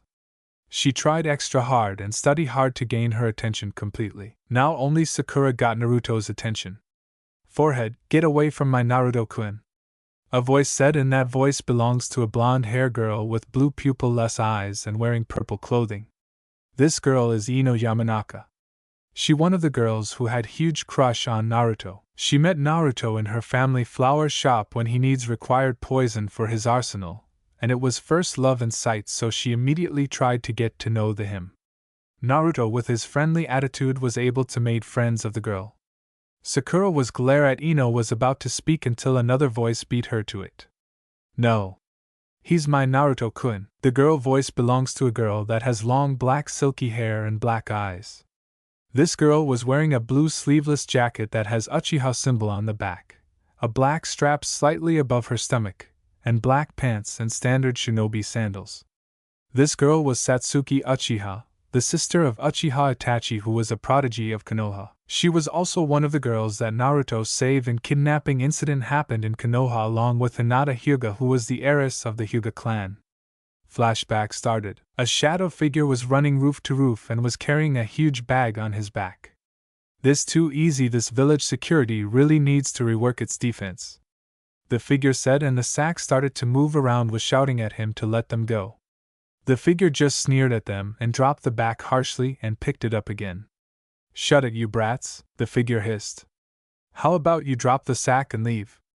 A voice said, and the figure turns around to see 8-year-old Naruto glaring at him, while he still had his hood. Beat it, kid. The figure sneered at him. The blink of an eye, Naruto appeared in front of him and delivered a blow to gut, causing the figure to drop the sack and hold his stomach in pain. Naruto followed it with an uppercut punch to jaw that sends figure flying upward and ending it with an axe kick to back that nearly shattered the ground as cracks appeared when impact was made. The figure was unconscious and Naruto brought out couple of ninja wires and tied the shadow figure up. When he was done, He walks towards the sack with hidden blade on his wrist and cuts the sack after the blade is slid back, revealing two young girls. Both girls had tears on their eyes and were hugging each other tightly. The girl with black hair opened her eyes and saw Naruto standing before them. "It's okay now, the man who kidnaps you both is defeated," Naruto said as kneeled down to them and placed his hands on their shoulders to calm. Then he was surprised by their reaction. They suddenly launched themselves at Naruto and cling on him as if their life was on the line. Naruto just closed his eyes and hugged both girls and whispered comforting words to them. Flashback ended. The man who kidnapped them turns out to be the Kumo ambassador, but after interrogated by the sadistic Ibiki, it turns out that the Kumo nin was a fake and the treaty was nothing because the fake Kumo nin was a member of a local bandit who sells children to other villages. Both clans thanked Naruto for his heroic deed. Fugaku and Hayashi wanted to have arranged marriage their daughters with Naruto, but he quickly turns it down because he told them that he wasn't interested. Since Ezio will laughed about having harem, so he is a one-girl married. All three girls were glaring at each other, and soon the girls around the room started to fight over Naruto. Naruto did the wise decision and sneak away and hide in the corner to avoid the riot of all-girls war. "Well, here we go again," a boy said with black hair that was in a style of a pineapple. This boy was Shikamaru Nara. He is one Naruto best friends and lazy person, but he was smartest one in the class. "Munch." "I agree, Munch," a fat boy said that has brown spiky hair. This kid is known as Choji Akamichi. He is also one Naruto best friends, and they share great interest in food and currently eating a bag of chips.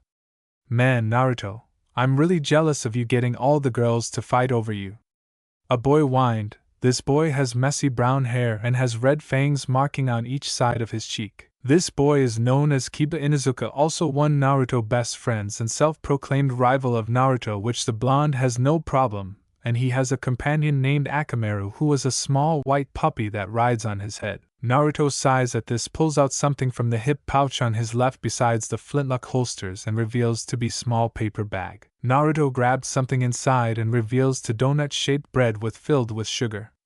"Hey Naruto. What's that?" Kiba asked. "Oh, it's just some food that I made. Want some?" "There are 3 more in the bag," Naruto said as he passed the bag and each of them took one donut. The 3 of them examined the bread and the trio looks at each other, and then shrugged and took a bite of the donuts.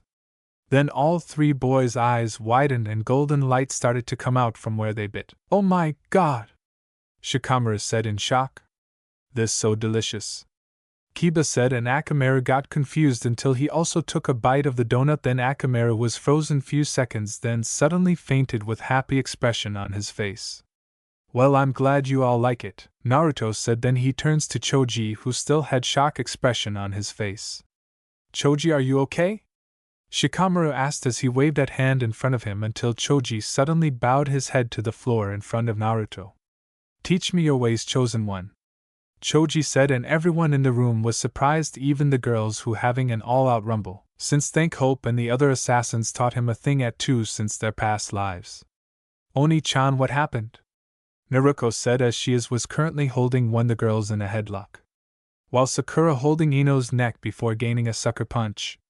Naruko looked at Naruto's hands and her eyes widened in shock. "Oni-chan, why did you not tell me that you were sharing your delicious homemade donuts?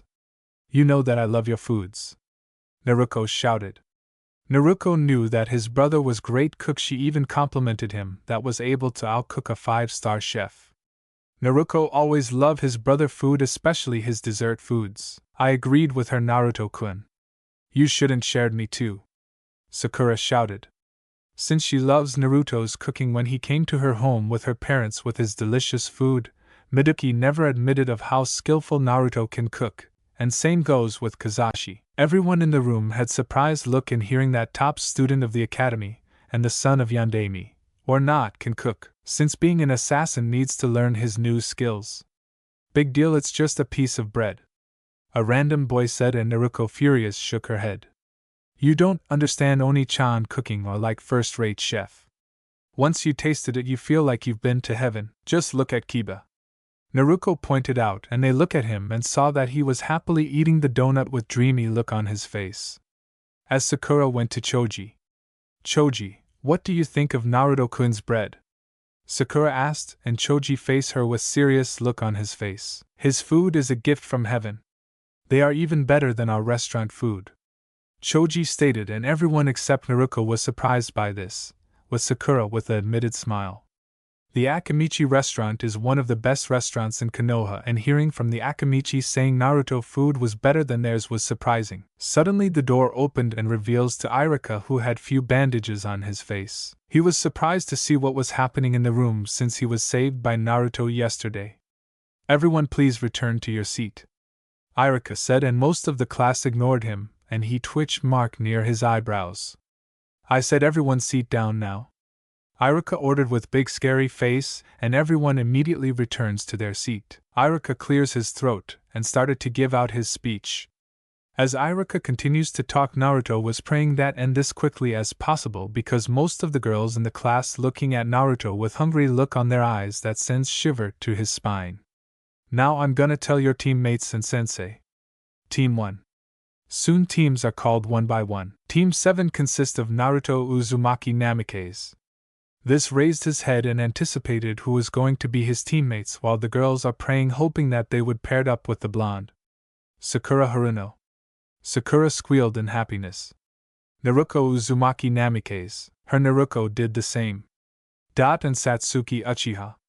Irika finished and Satsuki was the last one to squeal, and Naruto and small smile on his face hearing that, having his sister and friends being his teammates, for Sakura, as his girlfriend.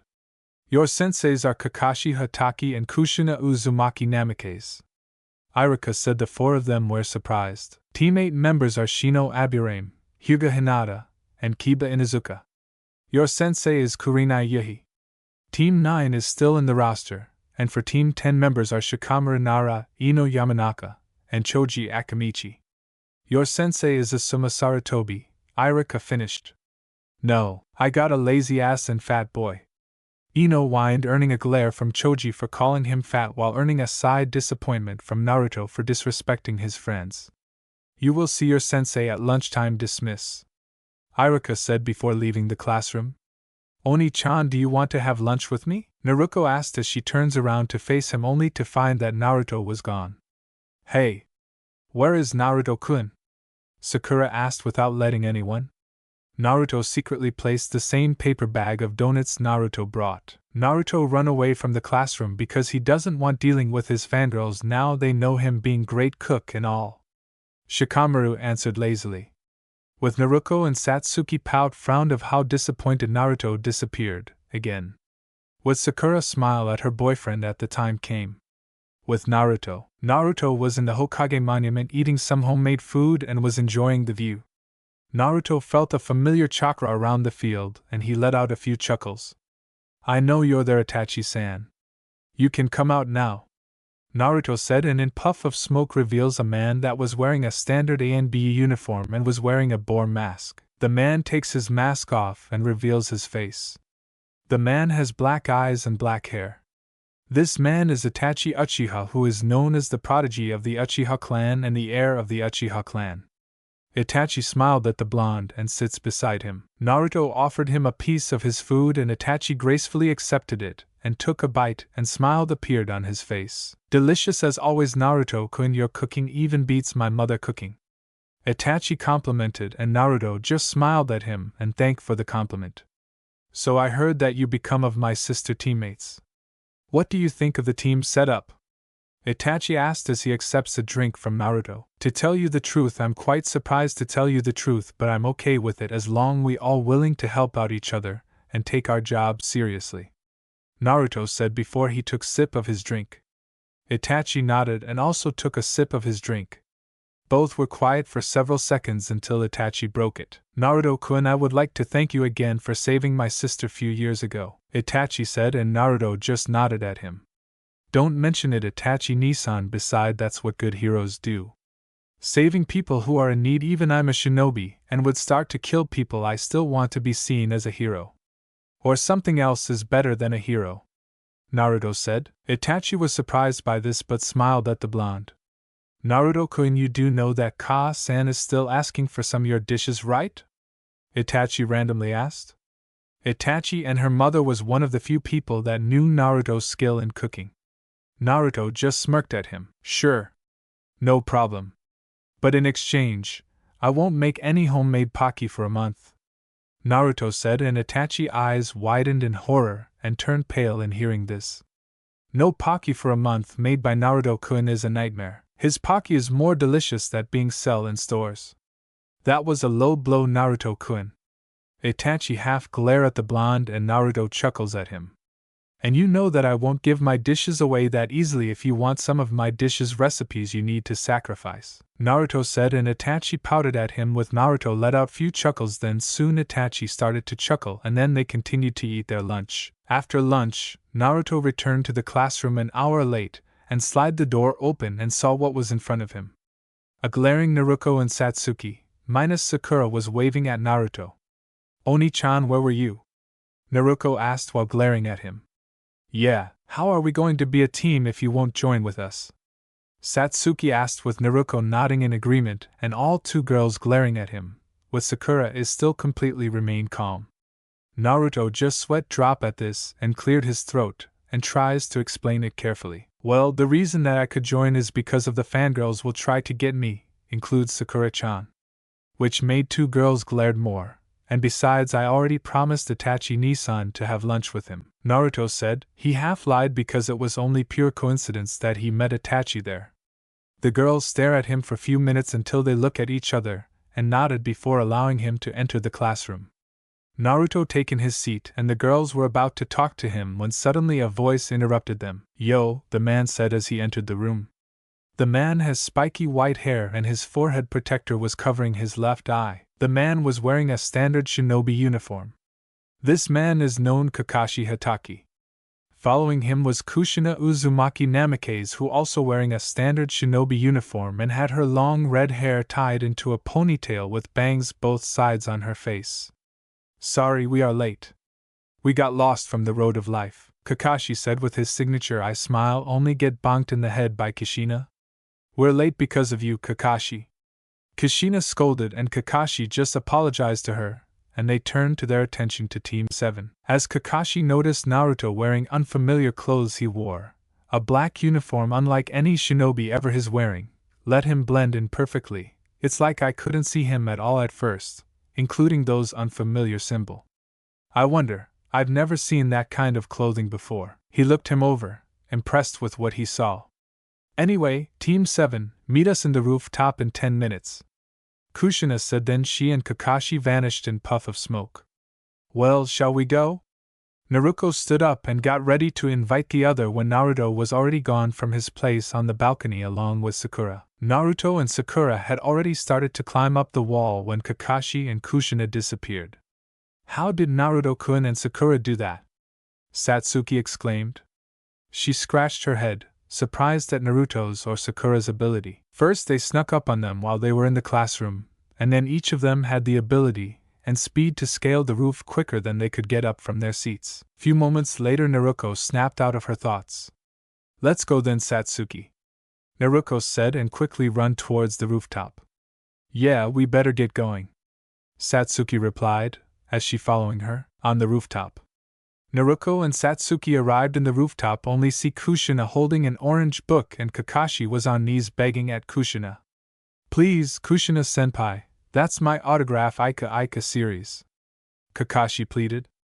I don't care, damn it, Kakashi. I don't want you see reading that book in front of me or my students, or else I'll burn this and tell Minato-kun not him to allow you to sell any of these smut book. Kushina threatened him and Kakashi turned pale but nodded at her. Kushina gave him his book back and Kakashi hugged the book tightly. Man, can we get over with I need to train you now? Naruto said as he appeared out of nowhere. That surprised everyone while wearing his hood along with Sakura, causing Naruto and Satsuki is more jealous of how both of them can do that. I didn't sense him. And even Sakura, Kushina and Kakashi thought. Both senseis snapped out of their thoughts as their student taken their seat, while Naruto went to the rail and then jumped to sit on there a moment, unmoving. Naruto figured he would try and make another argument, but surprisingly he knelt down on one knee to get comfortable and waited. Satsuki sighed and soon sat down too. Kakashi gave a forced smile at their reactions and decided to move on. Alright, how about we all introduce ourselves to each other? Tell us your likes, dislikes, hobby, and dream. Kakashi said, and Naruto was the first one to do it. And you better took off your hood. As Naruto removed his hood with a glare which made him flinch. I'm Naruto Uzumaki Namikaze. I like training, books, learning new things, and swords and knives. The slikes are traitors, arrogant peoples, and people who believe that missions are more important than comrades. My hobbies are training and writing stories, and my dream is married a single woman, and well, that's classified. Naruto said, mentally added, I will rebuild the assassin order. And everyone was surprised in introduction, then face fault at the end of his introduction. Which Naruto and Satsuki will be the first to be Naruto's wife? Well, Naruto may be his sister. It's completely wrong. Naruto-kun, what kind of story do you write? Sakura asked. Naruto put on the thinking pose, then few seconds later he grabs something from his pocket and pulls it out, and reveals to be a pair of books. Everyone's eyes widened in shock in seeing the books. You're the author of Adventures of Ezio Auditore and Legend of Altair Ibn Lawhad? Sakura asked in shock, and the blonde nodded at her. Naruto was inspired by the two assassin ancestors so much that he decided to write a story about them. The Adventures of Ezio Auditore is the story about Ezio's life and all the adventures and experience he had when he became an assassin after his father and two of his brothers were executed. The book was started when he was 7 years old and finished the book when he was 12. The Legend of Altair Ibn Lawhad is the first season of the Adventures of Ezio Auditore. The book tells the story on how Altair's life started and how he so many assassination mission when he met the Templar Maria. Naruto is still continuing the story, but he just didn't have right time to write. The Adventures of Ezio Auditore and Legend of Altair Ibn Lawhad were huge hit. They sailed 50 times better than the Ika Ika series. With Naruto will write the new seasons of each ancestor's life. Suddenly, Sakura pulled out her own copy of Adventures of Ezio Auditore that was the first volume of the series. Naruto-kun, I have your autograph? Sakura asked. Maybe later, Sakura-chan, but let's continue the introduction first. Naruto said, and Sakura pouted but nodded in understanding. Okay. Moving that aside. Let's continue. Kakashi said. My turn. My name is Naruto Uzumaki Namikaze. I like my family. Oni-chan cooking. This surprised both sensei's ramen and learning new jutsu. I dislike arrogant fools and perverts. Hobbies are to train and try to spend some time with Oni-chan, and dream is the first female Hokage ever, Naruto said with a grin. A mini Kushina, Kakashi thought while Kushina just chuckled at her daughter's introduction. You're next, Pinky, Kakashi said, and Sakura glares at him. Don't call me that, Sakura shouted, then clears his throat. Anyway, I'm Sakura Haruno. My likes are Naruto-kun. Naruto smiled at her while Satsuki glares at her, and she here mumbles from Naruto. Friends, my dislikes are perverts, tardiness, and people who bullies the weak. My hobby is reading, especially Naruto-kun books. Naruto chuckles at this. And my dream is strong kunoichi. Sakura finished. And also I will be with Naruto-kun and also helping Assassin Order. She mentally added. Alright, your turn, Satsuki-chan. Kushina said. I'm Satsuki Uchiha. I like my family, fire jutsu and tomatoes.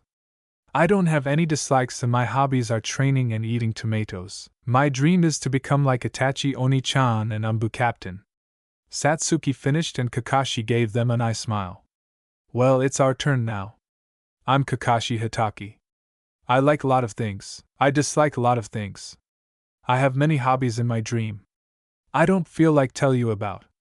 Kakashi said, and Naruto had smirked on his face and decided to burst his bubbles. In short, you like those smut books, you dislike anyone saying horrible things to your smuts. Your hobbies are reading that smuts and visiting your friend graveyard, and your dream is becoming a porn star. Naruto finished. Everyone looked at wide eyes while Kakashi was twitching every time Naruto called his book smuts, but calms down and regain his posture.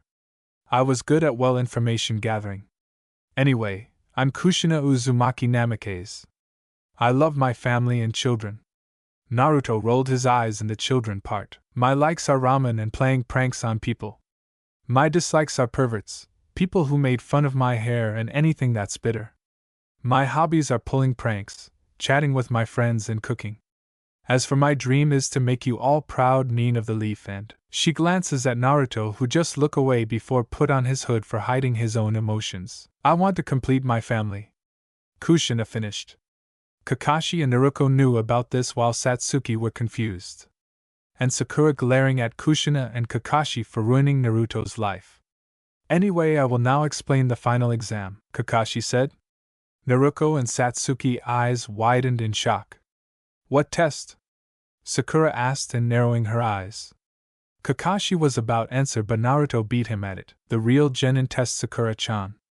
That test that we did in the academy was only to see that we have potential to become a ninja, while the final test will tell that if we are ready for real ninja world. In this test has 66% chance of failing and returns to the academy. And also 34% success, Naruto explained, and Kakashi was impressed and nodded at him. He's correct, meaning that this test is very hard and there are little for all of you to pass. Kakashi said, anyway, meet us tomorrow at Training Ground 7 at 6 a.m. sharp. Kushina said, oh, and here's some advice, try not to eat otherwise you'll puke. Kakashi said, and Naruto snorted at him. Then the jounin disappears, leaving the students alone, as Naruto stood in the rail and informed, girls, don't take that stupid advice. If listen to him, you be sure to fail the test. Naruto said, come on, Sakura-chan. You still had a final preparation for your test. Which made Naruto and Satsuki surprising, for Naruto called Sakura Oni-chan. It's not fair. Naruto shouted before demanded. I want to know why you so interesting, Sakura. It's because I'm his girlfriend, and besides, I'm his apprentice. Sakura declared as she followed Naruto besides him. That made the girls shocked and surprised. I can't believe Naruto couldn't choose you to be his apprentice. It's like AAT teacher A and S2 student. Satsuki blushed, shuddered, and replaced with the anger. I can't let you take him from me. Watch us, Naruto said as he and Sakura spread their arms and begun to fall and leaping off the edge of the building, that caused the girls panicking as they ran to where if Naruto or Sakura had fallen as they arrived, which made them shocked if they saw Naruto or Sakura were vanishing in a thin air like a ghost. How did Nissan do that? Flashback starts 6 years ago. After Naruto saves Sakura from the bullies? Since she guided him to her room, it was his first time in her room for saving her life. After the delicious dinner Naruto made, Mabuki couldn't tell of what kind of secret of Naruto's cooking. It was a fascinating delicious of how Naruto made. Naruto, my boy. There is something want to discuss. Kazashi asked to Naruto, getting his attention. What is it, Haruno-san? Naruto wondered. Please, Naruto. Call us Maduki and Kazashi. Maduki insisted. There is something wrong with my daughter. That caused Naruto flinch about a sudden interest. What sort of problem? Naruto asked, curious. Well, when my little cherry was little, she was drawing weird symbols from her dreams. She was about when she was a child. She's stealing things like food or medicine. She told us stealing is bad. So I said yes. Mabuki explained. She said that girl she steals food or medicine is for her mommy. She got sick like she was before. And then when she saw another dream about the same girl is already grow up and kill people like ninjas do. And then in bedtime? She was talking and sleeping, say, must find Shay. We didn't know who is this Shay person is. And even it's our first time she speak a different language too. Kazashi explained. That caused Naruto and Shay in Mindscape eyes widen for his realizing. It can't be. Is she lad? Show them that stamp. Shay thought and realizing. You sure? Naruto said, curious.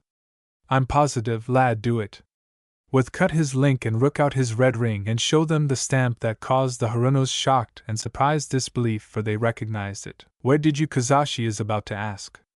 I was about to tell you too of what caused your daughter to have those dreams. Naruto stated. She was dreaming about her past lives. Her past lives, Mabuki and Kazashi exclaimed, getting Naruto a nod. It's like she was reborn by another person from her dreams. Kazashi said. Like she was reincarnated? Yes, since I know how. Or who? Naruto replied as he stood and said. I will check your daughter, see if I'm right. Getting a nod from Sakura's parents. As Naruto went to Sakura's room, with Naruto entered her room, his theory is correct? Her room is surrounded by few decorations with same symbol like Naruto has? Since he never thought that she was reincarnated.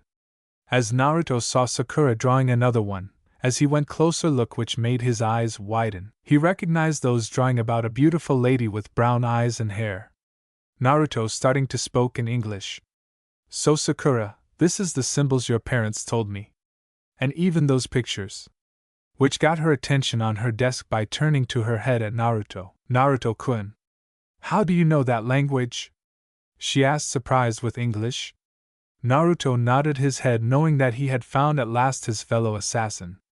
I learned that on my travels or my ancestors' memories in the Caribbean. Sakura, or should I say Hope Jensen.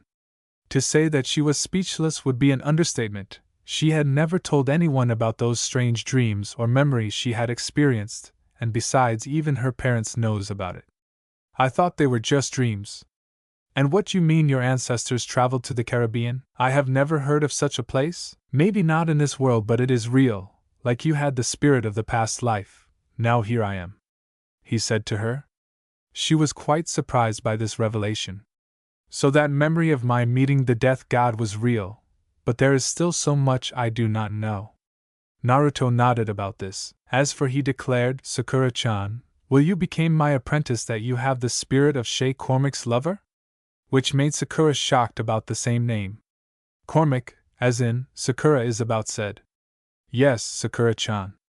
I view Shay Cormac as my father, since Minato didn't treat me and his wife Kushina the same results.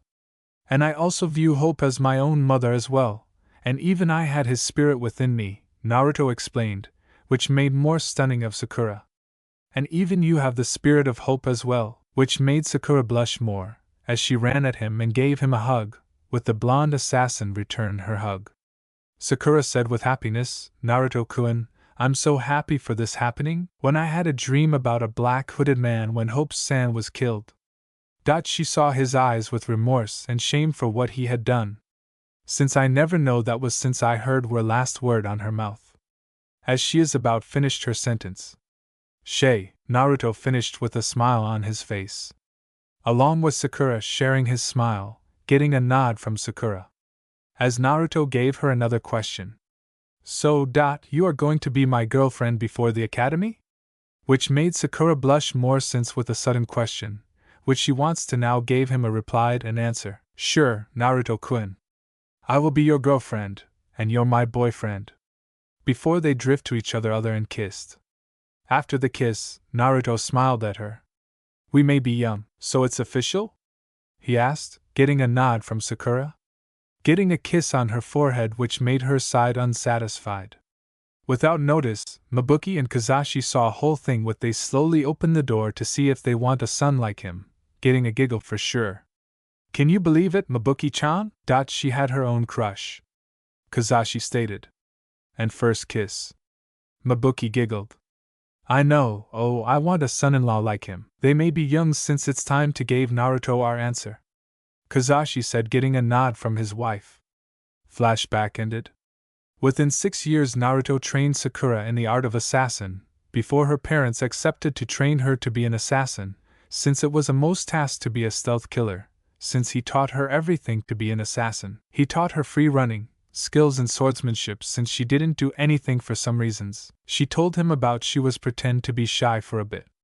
He taught her medical ninjutsu, just in case. Since Sakura has an excellent chakra control after all, since she had the spirit of hope after all.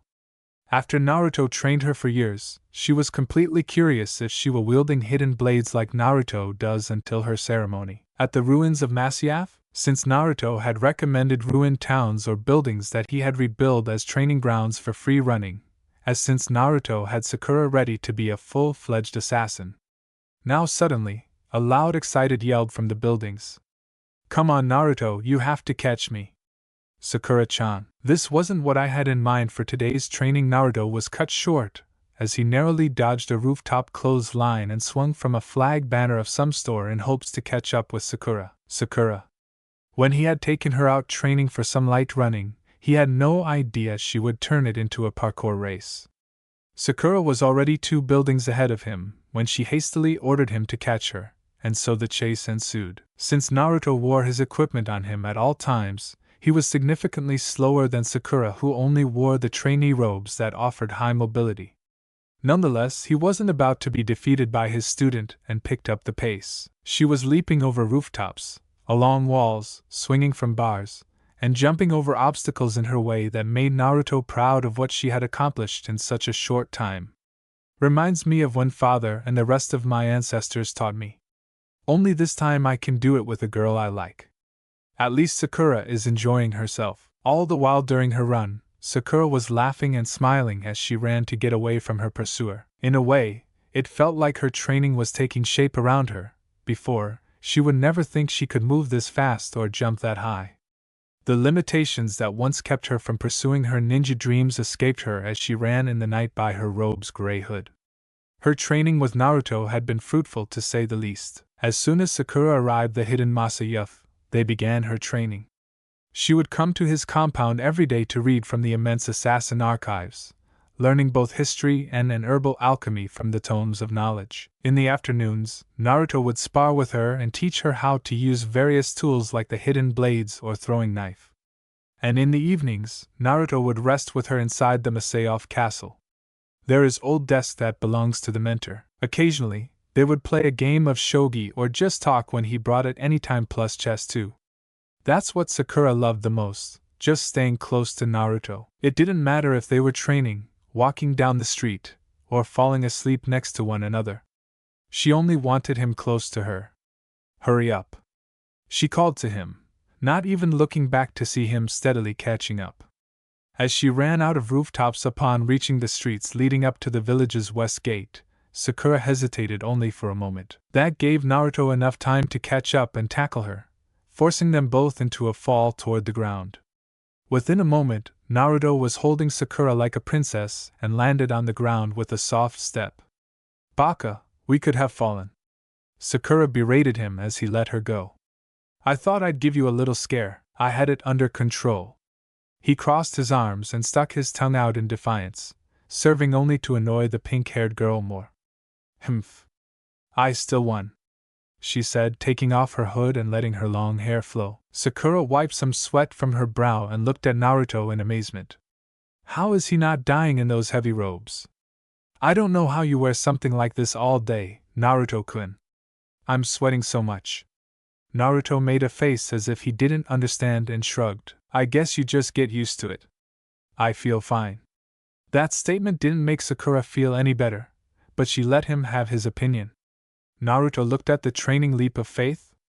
Since only trainees can perform it to practice, as Sakura tried it out, since he still remembered at the time. This is where Sakura first tried the famous leap of faith. Flashback started 3 years ago before Sakura became an assassin apprentice novice. A 10-year-old Naruto had finally reached a viewpoint. He surveyed the area from it and made his decision. With Sakura, he's still wearing his hoodie. "Sakura-chan, this is a bit early, but because you have done so well I am going to give you the last lesson, after myself, to leave this spot, survey the area and mimic me," he said. And with that he jumped forward, diving into a haystack. Sakura was stunned at the beginning but then positioned herself on the edge of the viewpoint and surveyed the area. She noticed a haystack where Naruto landed and understood what she must do. Closing her eyes, Sakura jumped forwards, allowing air and gravity to carry her and her instincts to guide her body. She landed in the haystack just like they did. "That was awesome. Can we do that again?" was the first thing she said as she left the haystack to join her tutor. "You do that next time. Be sure keep practicing when I can see you," Naruto said. "After this, I will teach you about surviving." Flashback ended. With Sakura did completely her leap of faith training, and now she will be ready for her final trail. "Well, now that your training is over with, you can do whatever, Sakura. So I'd better get to the office to read more?" She sweat dropped as he began to walk off. What is with this guy sometimes? You'd figure he would want to hang out with a girl he obviously likes. Well, don't let him get away, girl. Go get his ass and take him out. Inner Sakura cheered, hoping for a hands-on approach. How about you want to hang out with me some more? It's still the middle of the night, too early to go home and read. She shouted after him as he was walking away, making him turn around. Well, what do you want to do? He asked, shrugging. Sakura thought about it for a moment before snapping her fingers. Let's go out together and get some food. After your ceremony tonight?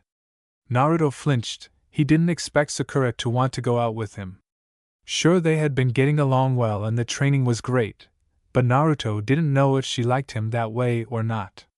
Maybe this was the sign he was waiting for, but wait, had he been waiting for this? Quit being a fool and just go. You know you like Lass, there is no denying that. Shay added in as he sensed the boy's pointless hesitation. Yeah. You're right, Kyubi. Oh, okay, Sakura-chan. Naruto walked back to join her and smiled when she smiled big and blushed. Hook, line, and sinker. Her inner self cheered. Her first date with Naruto. After outer Sakura ceremony, as Naruto changed his expression with a serious face. Sakura. Naruto called. Yes? Sakura responded. It's time. Naruto announced. Which made Sakura shocked of what he meant. You mean? Naruto nodded. At the assassin's high balcony, ceremony tower. On a high balcony, Sakura stood in front of a brazier, with Naruto across from her and 5 clones and one besides the brazier watching. Remember I explained to you about this creed? Naruto asked, getting a nod from Sakura. Can you tell me repeatedly about what I explained to you about the 3 tenets? Getting a nod from Sakura again. Naruto clone number 1 asked. The first is what is stay your blade from the flesh of the innocent. The first means that we must not kill any who are truly innocent, because if we do then there is no difference between us and the common murderer. Sakura answered. Good. Naruto clone number 2 confirmed, before asking her the second. And the second is hide in plain sight? Sakura answered. It means we must blend into our surroundings. Becoming part of the area and becoming overlooked is much easier rather than becoming completely unseen. Also using the crowd as a shadow and make himself or herself to reach your target. Very good. Naruto clone number 3 replied, and asked her the last. And what is final tenet of the creed is, never compromise the brotherhood. The final one is rather straightforward. If one of us is compromised and he leads our enemies to us, then the order will fall. That is the reason only a mentor can recruit members. Others in the order can point him towards people they find appropriate, but only he can make that decision. Sakura answered. Good. In this modern ages, we are not so literal as your ancestors. But our seal is no less permanent. Naruto clone number 4 said. Out of the dark, you come into the light. From the light, you will return the dark. Arno proclaimed. Before asking, are you prepared the eagle's path? Yes. As Naruto clone number 5 from the brazier carrying a tray of a cup with the symbol of an assassin. Now drink. This will lead you to the path if you are become an assassin. As Sakura hesitated to grab the cup in 2 hands and drink it, as the clone grabbed the cup and which made Sakura dizzy and hallucinating. Time skipped an. Think Arno drink drugs for seeing visions that he became an assassin, as with the hallucinating effects is gone. Now Naruto standing in front of her. Good. You passed the test. Now let's begin. Original Naruto replied. As before begun the ceremony by raising both arms. He pronounced. These are the words spoken by our ancestors that lay the heart of our creed. Where other men blindly follow the truth, remember. Clone number 1 said, nothing is true. Sakura said, where other men are limited by morality or law, remember. Clone number 2 said, everything is permitted. Sakura replied. We work in the dark to serve the light. We are assassins. Clone number 3 said. Nothing is true, everything is permitted. All assassins unison. Now, as a final act of commitment to the brotherhood, present your ring fingers so you may be branded as one of us, Naruto said. Sakura presented her ring finger, and as Naruto number 5 took the iron brand and pressed the heated iron stamp on its base. To her credit, she held in her pain, only closing her eyes and showing a grimace on her face. As he snapped his fingers as the clone number 4 present the same uniform Naruto wears. The same uniform Naruto wears, not it's the female version like Naruto's. Now the color is dark red and white version of Naruto's uniform, and also along with the hidden blades and a pendant with a red assassin logo on it. Unlike the AC Unity, I will arrange colors from the attire. And the pendant is like Xiao Jun's. Would Sakura take the robes, then all the clones of Naruto disappeared with a poof of smoke, and the original Naruto turned around for not allowed to give Sakura a bad mood swing on him. Now follow me, sister, for the final part of your initiation, Naruto said as the two assassins jumped off following each other, performing a leap of faith. As you have just finished your training, you will be awarded the rank of novice, meaning that you will be given easy missions and you may come with me or your comrades to observe or help on difficult ones. According to your performance you will be promoted, Naruto said. Thank you, mentor. Now, would you like to come with me in order to celebrate? Sure thing, Sakura-chan, Naruto replied. The sooner we finish our celebrate, the sooner for tomorrow's test. Before I will present your assassin weapons in the armory, which weapons you specialize to. While I was specialized with sword and dagger dual wield. Getting a nod from Sakura. With Sakura became the full-fledged assassin, now it's her own weapons with the specialized. At the Masayoff's armory, they went into a armory Sakura hadn't seen before, and her eyes widened in amazement. The room was like an armory, filled with swords and armor, and so many different robes of an assassin. Naruto let go of her hand to go grab something, and she could only stand in the doorway, overwhelmed, along with a display of flintlocks and muskets for any different old designs.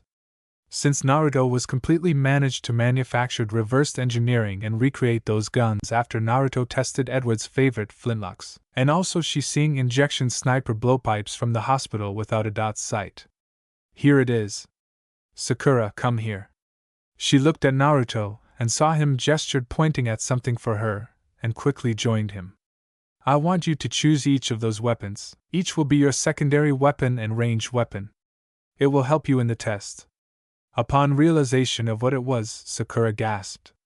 She saw a table filled with weapons, a jien or katana, tanto or knife, and a longbow or rifle, a pistol or crossbow. It depends what weapons assassin choose, like sound and silent range weapons, but lastly, a hidden guns and phantom blade, wrist crossbow. So, Sakura, what did you choose? Naruto asked offered. As Sakura rubbing her chin with a frown with the sight of those weapons, as she turned her glance at Naruto. Can you tell me each of ranged weapons will useful? She asked. Why, of course, Sakura-chan. Naruto replied. I will give you an example each of them. Both pistols and rifles will requires gunpowder to discharges the projectile range weapons. It takes a while to reload if you need to practice the fast reloading timing. And also the hidden gun is a quick reload. If you waste your time for having one shot only, feel free to obtain additional 1 or 4. Why 4, which makes it 5? Sakura wondered. Yep. Many ranking officers were allowed to carry 2 or more, like Edward carries 4. 2 on his chest and 2 on his hips, and his friend Thatch carries multiple 5 pistols since it will be waste of time to reload. Naruto explained. I see. Naruto continue. While the crossbows were silent weapons, it takes seconds to reload the bolt in one hand along with phantom blade. Minus the longbow, it's because 1 arrow each target for hunting and kill targets. I see. Sakura understand. As she glanced at the table, she made her choice as she went to the table and picked up a jien sword. It was similar, lighter than Chikuto's sword. Ah, Xiao Jun's jien, Naruto exclaimed. ANAC Ember's Xiao Jun's sword. Xiao Jun's jien? Sakura confused. Yes. Xiao Jun was a Chinese assassin before she was searching for Mayavu, ancestor, Ezio, when he was very old, since he still had his strength for his last fight, Naruto explained. Ah, she is the female assassin unlike Bikunochi. Right. Sakura realized. Naruto nodded. That's right. Since Jun will honor her sword to you. As gesture at the sword to her. I see. So that explains the pendant, and this sword belongs to Xiao Jun, Sakura stated. Thank you, Naruto-kun. That's right. And any time, now you can select the other weapons you want to wield? Naruto said insisted. As Sakura grabbed the sheath of the jien and sheathed and strapped on her back, Now she will pick other weapons, which she went to the pick a embellished pistol with a checkered hilt of leather. ANAC Liberation, Avellini's dueling pistols. I take this. Sakura showing the dueling pistols, which made toss a holsters before catching it. Think both Connor's and Avellini's holsters. You can carried it with care.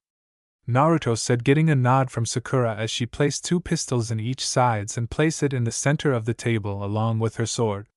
Next she will use the usual shinobi standards. She take 2 paired tantos as her own close combat. The design of the tanto is red cloth and black handle and tsuba is oval shape, so you pick the pair of tantos. Interesting.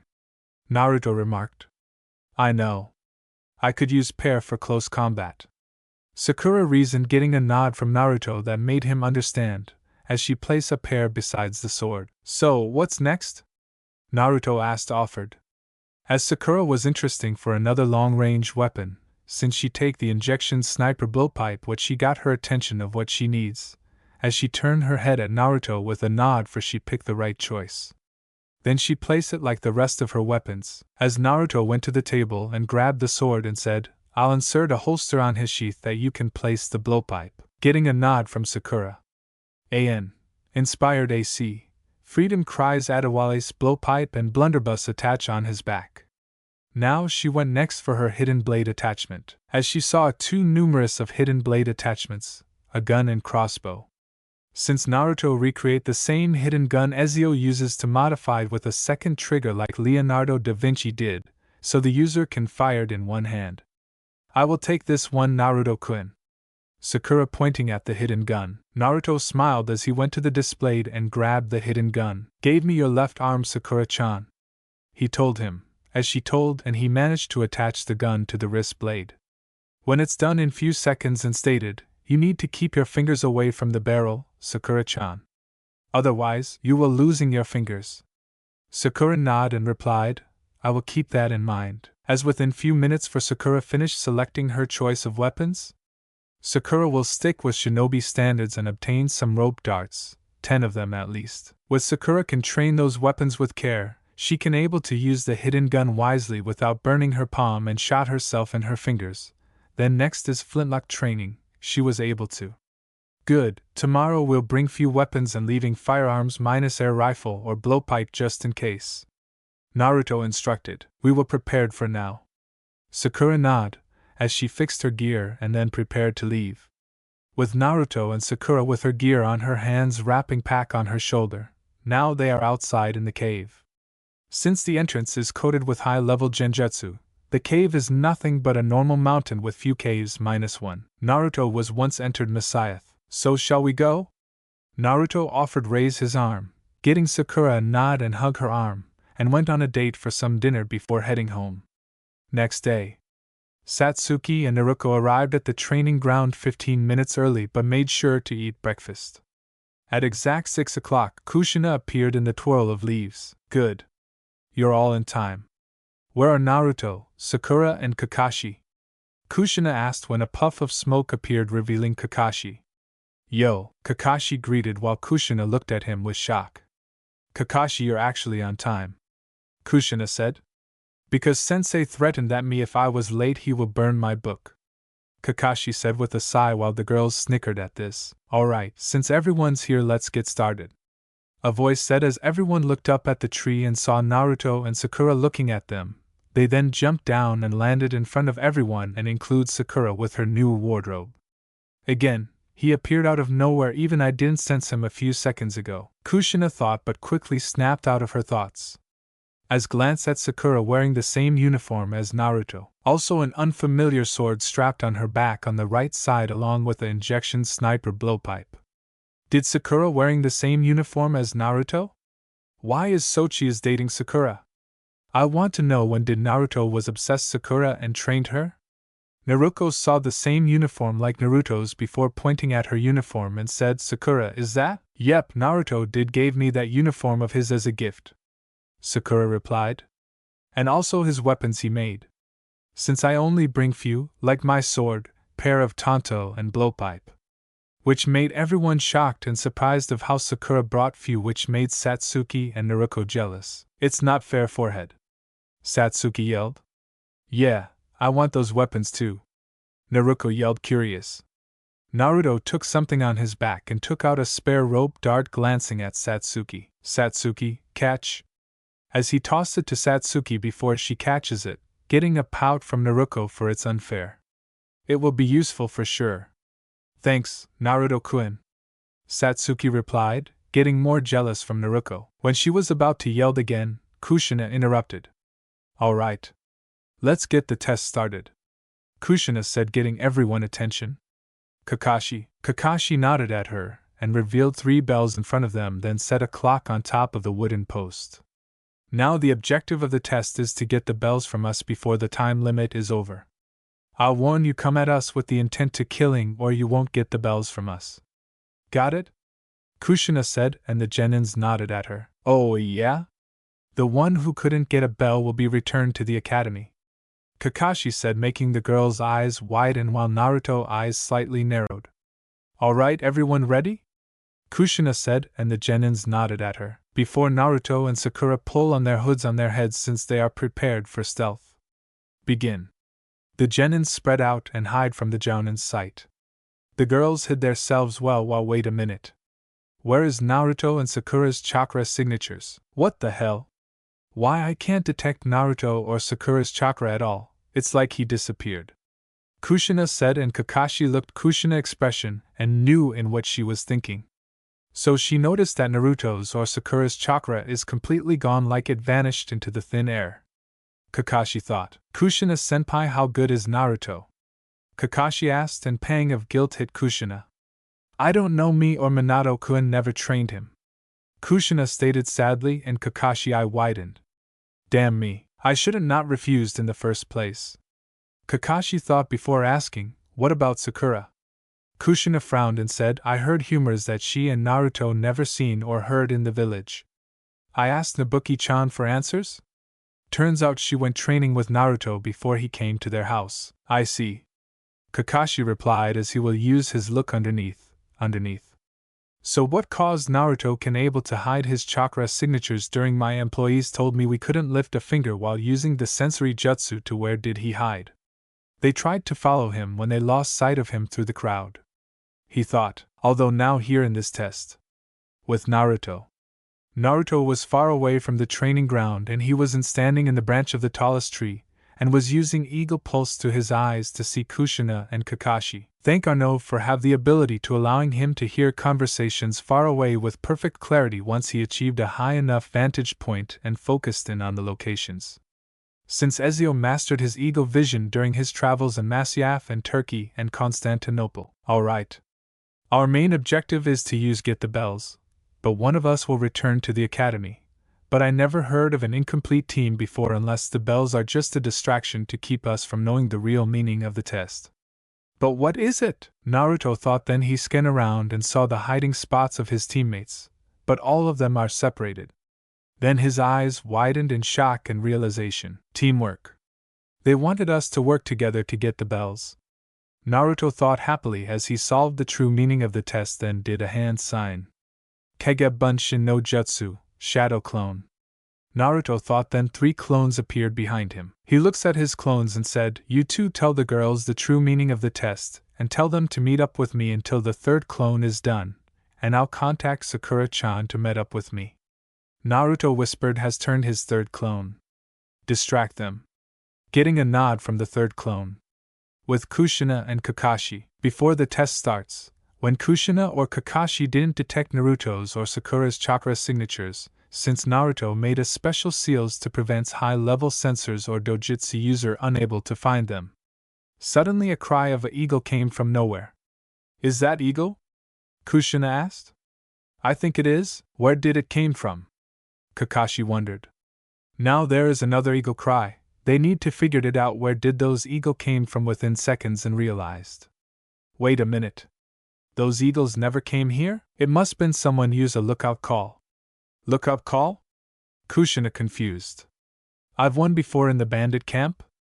I heard bird call came from the forest, Kakashi explained. I've noticed that someone called their comrades in the camp see if they have company?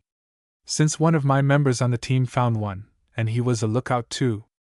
I noticed that Naruto or Sakura must have used the same one before, and with the chakra signatures of theirs were undetected to where to pinpoint their location.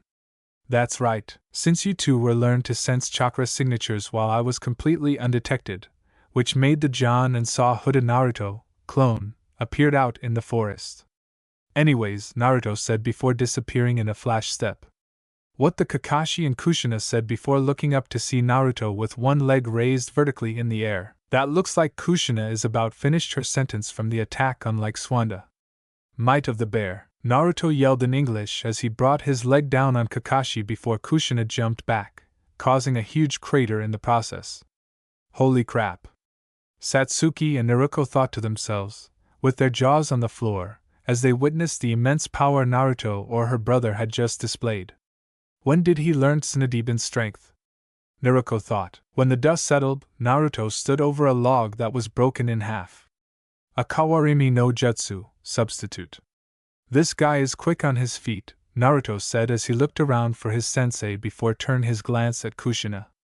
I have to admit I wasn't expecting that from him. I guess thanks sensei for not allowed to. He read a book at the same time with him on my heels, Kakashi thought to himself as he hid in the tree from his student.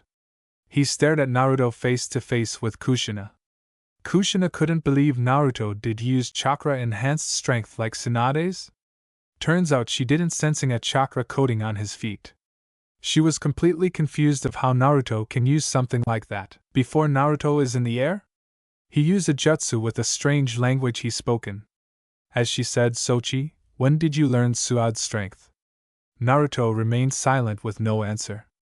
As he answered with English, you want to know that you need to find out. Which made Kushina confused. What did you say? Kushina confused. Here I come.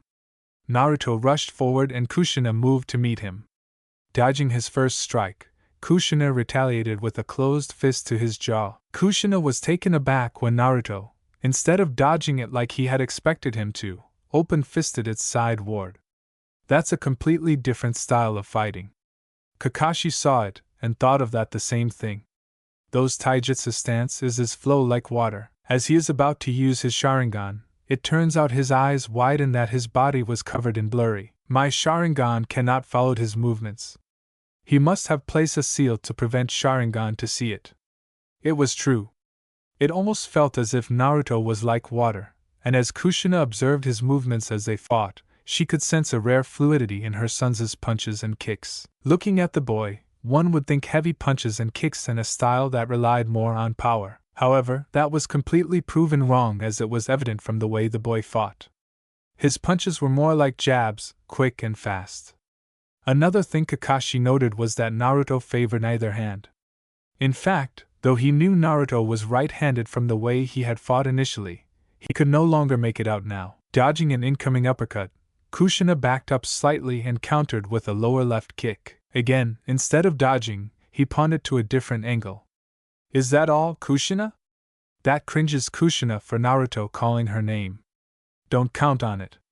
Kushina decided to crank the speed up slightly. Naruto seemed to react positively, and adjusted very quickly.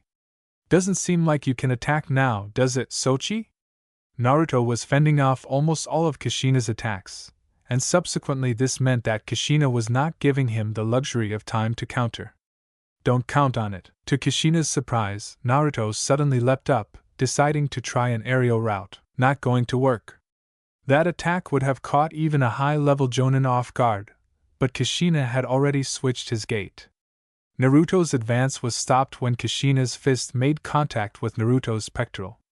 That was when Kushina received his first big surprise of the day. Naruto had apparently anticipated that one and had angled her chest the moment he saw Kushina's arm shooting forward. Due to the angle, Naruto was pushed towards the left in midair, and had relied on that push. From the side, Naruto reached out his arm. It was still too far away to make real contact. What Kushina had never counted on was a blade appearing from Naruto's wrist. That caused Kushina's eyes wide and didn't expecting a blade came out in his wrist. Gotcha. Naruto wedged the blade on the shoulder of Kushina's green flak jacket, above the flesh, helping him pivot off it and extend his leg to make solid contact from Kushina's right. Kushina recoiled as his leg hit her face, and the impact threw him backward. Kakashi saw it that Naruto had a blade came out on his wrist along with Naruto, and Satsuki saw it of their wondering where did Naruto get those. Didn't see that coming, did you? Kushina stood up as if nothing had happened. I see. A blade, hidden in your left wrist. Ingenious. Your fighting style itself is one I have rarely seen. I wonder where you got that blade. Oh, this?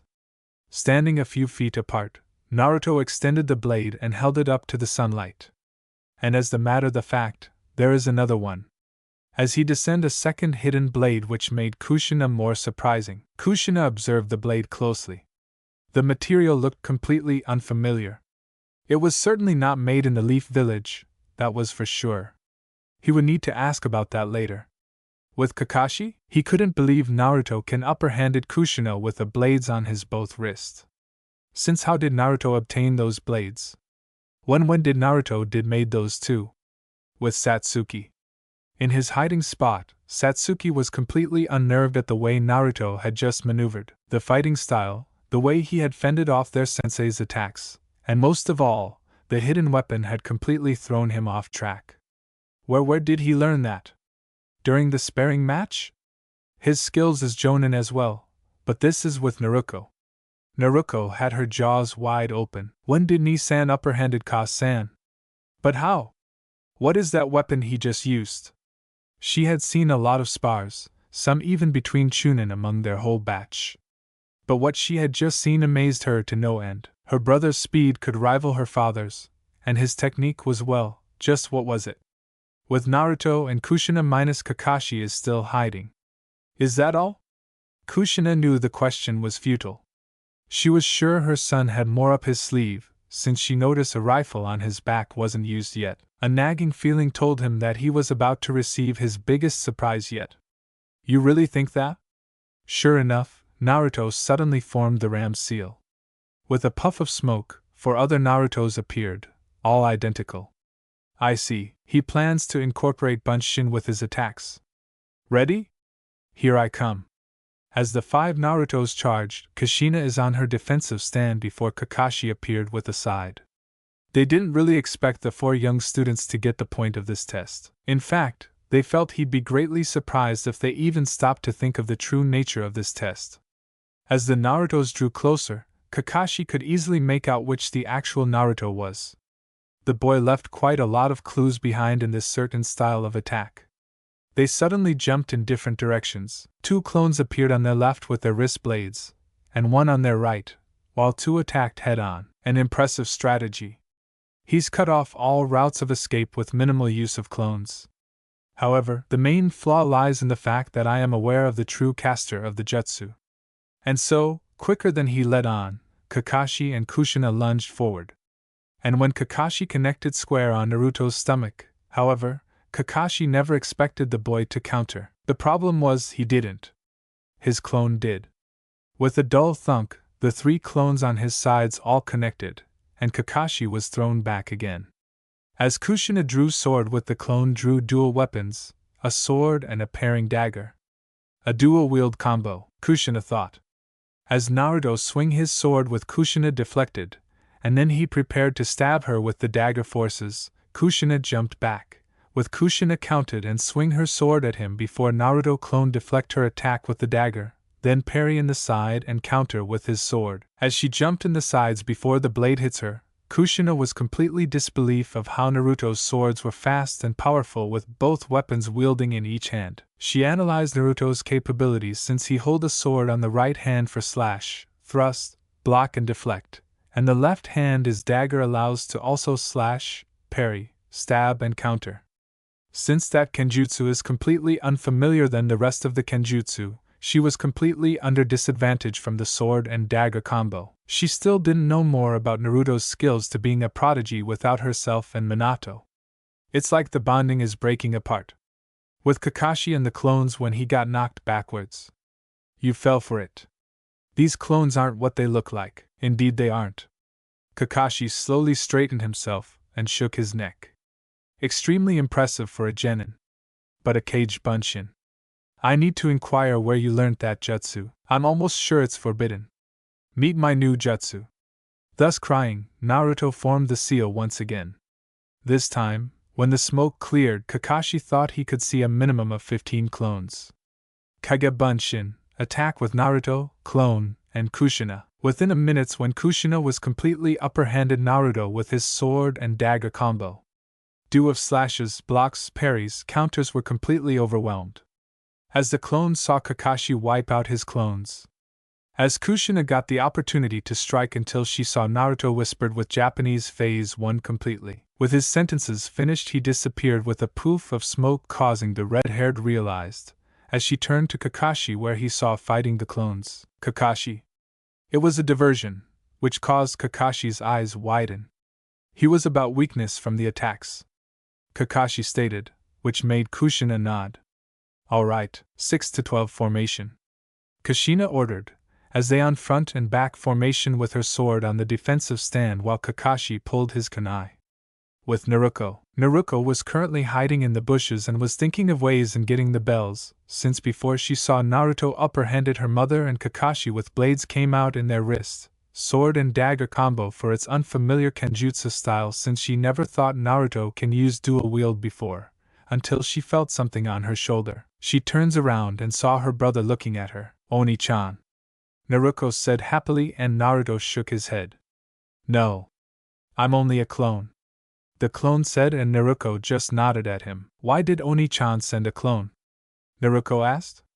He told me to tell you the true meaning of the test. The clone said, and Naruto's eyes widened in hearing this and asked what it is.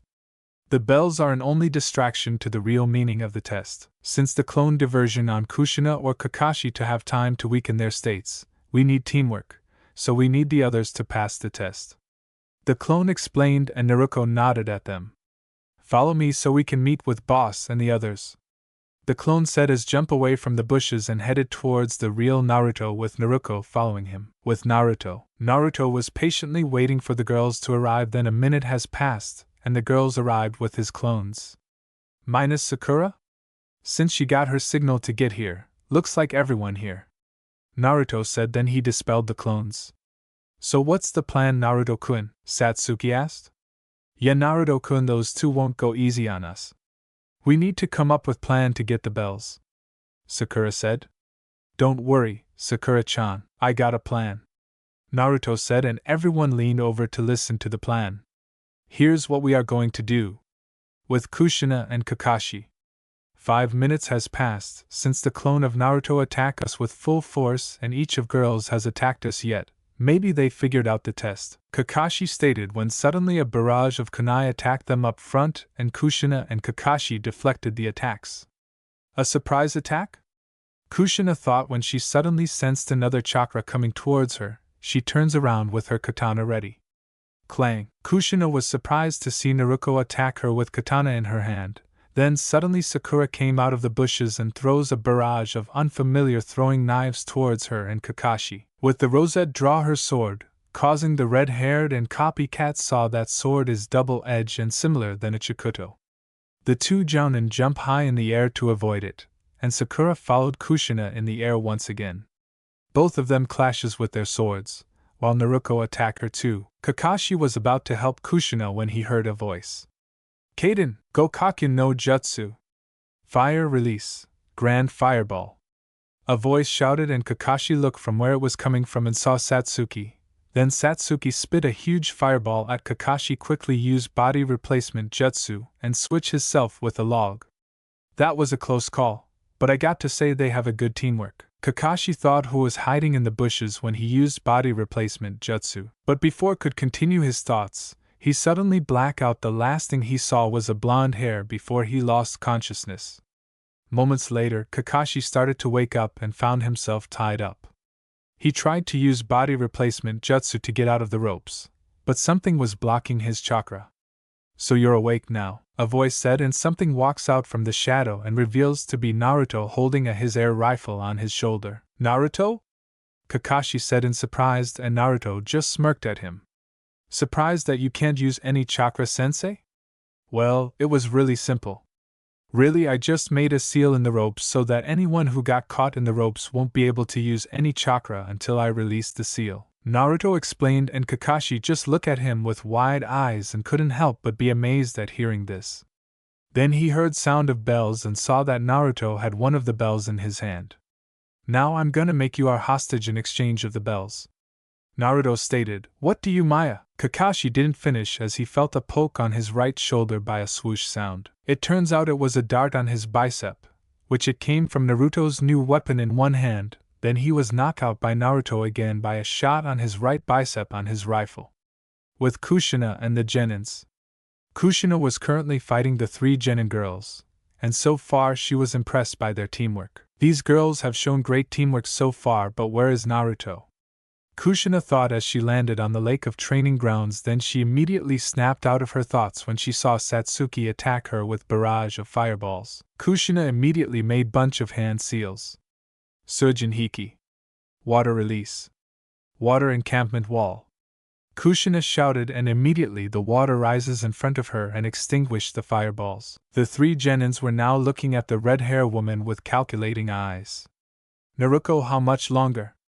Satsuki asked before Naruto could respond. She felt a chakra pulse sent to her. She looks at the small seal in her wrist that Naruto drew to her, and saw it glow blue. About now, Naruto said. Then Naruto appeared in front of them, and everyone was surprised when they saw Kakashi, who was unconscious, with him with a rifle on his hand. Sorry I'm late everyone, Naruto said. Then he faced Kushina, then his expression turned cold, and to send his hidden blade at the unconscious sliver-haired Jounin neck, and Kushina was surprised at this.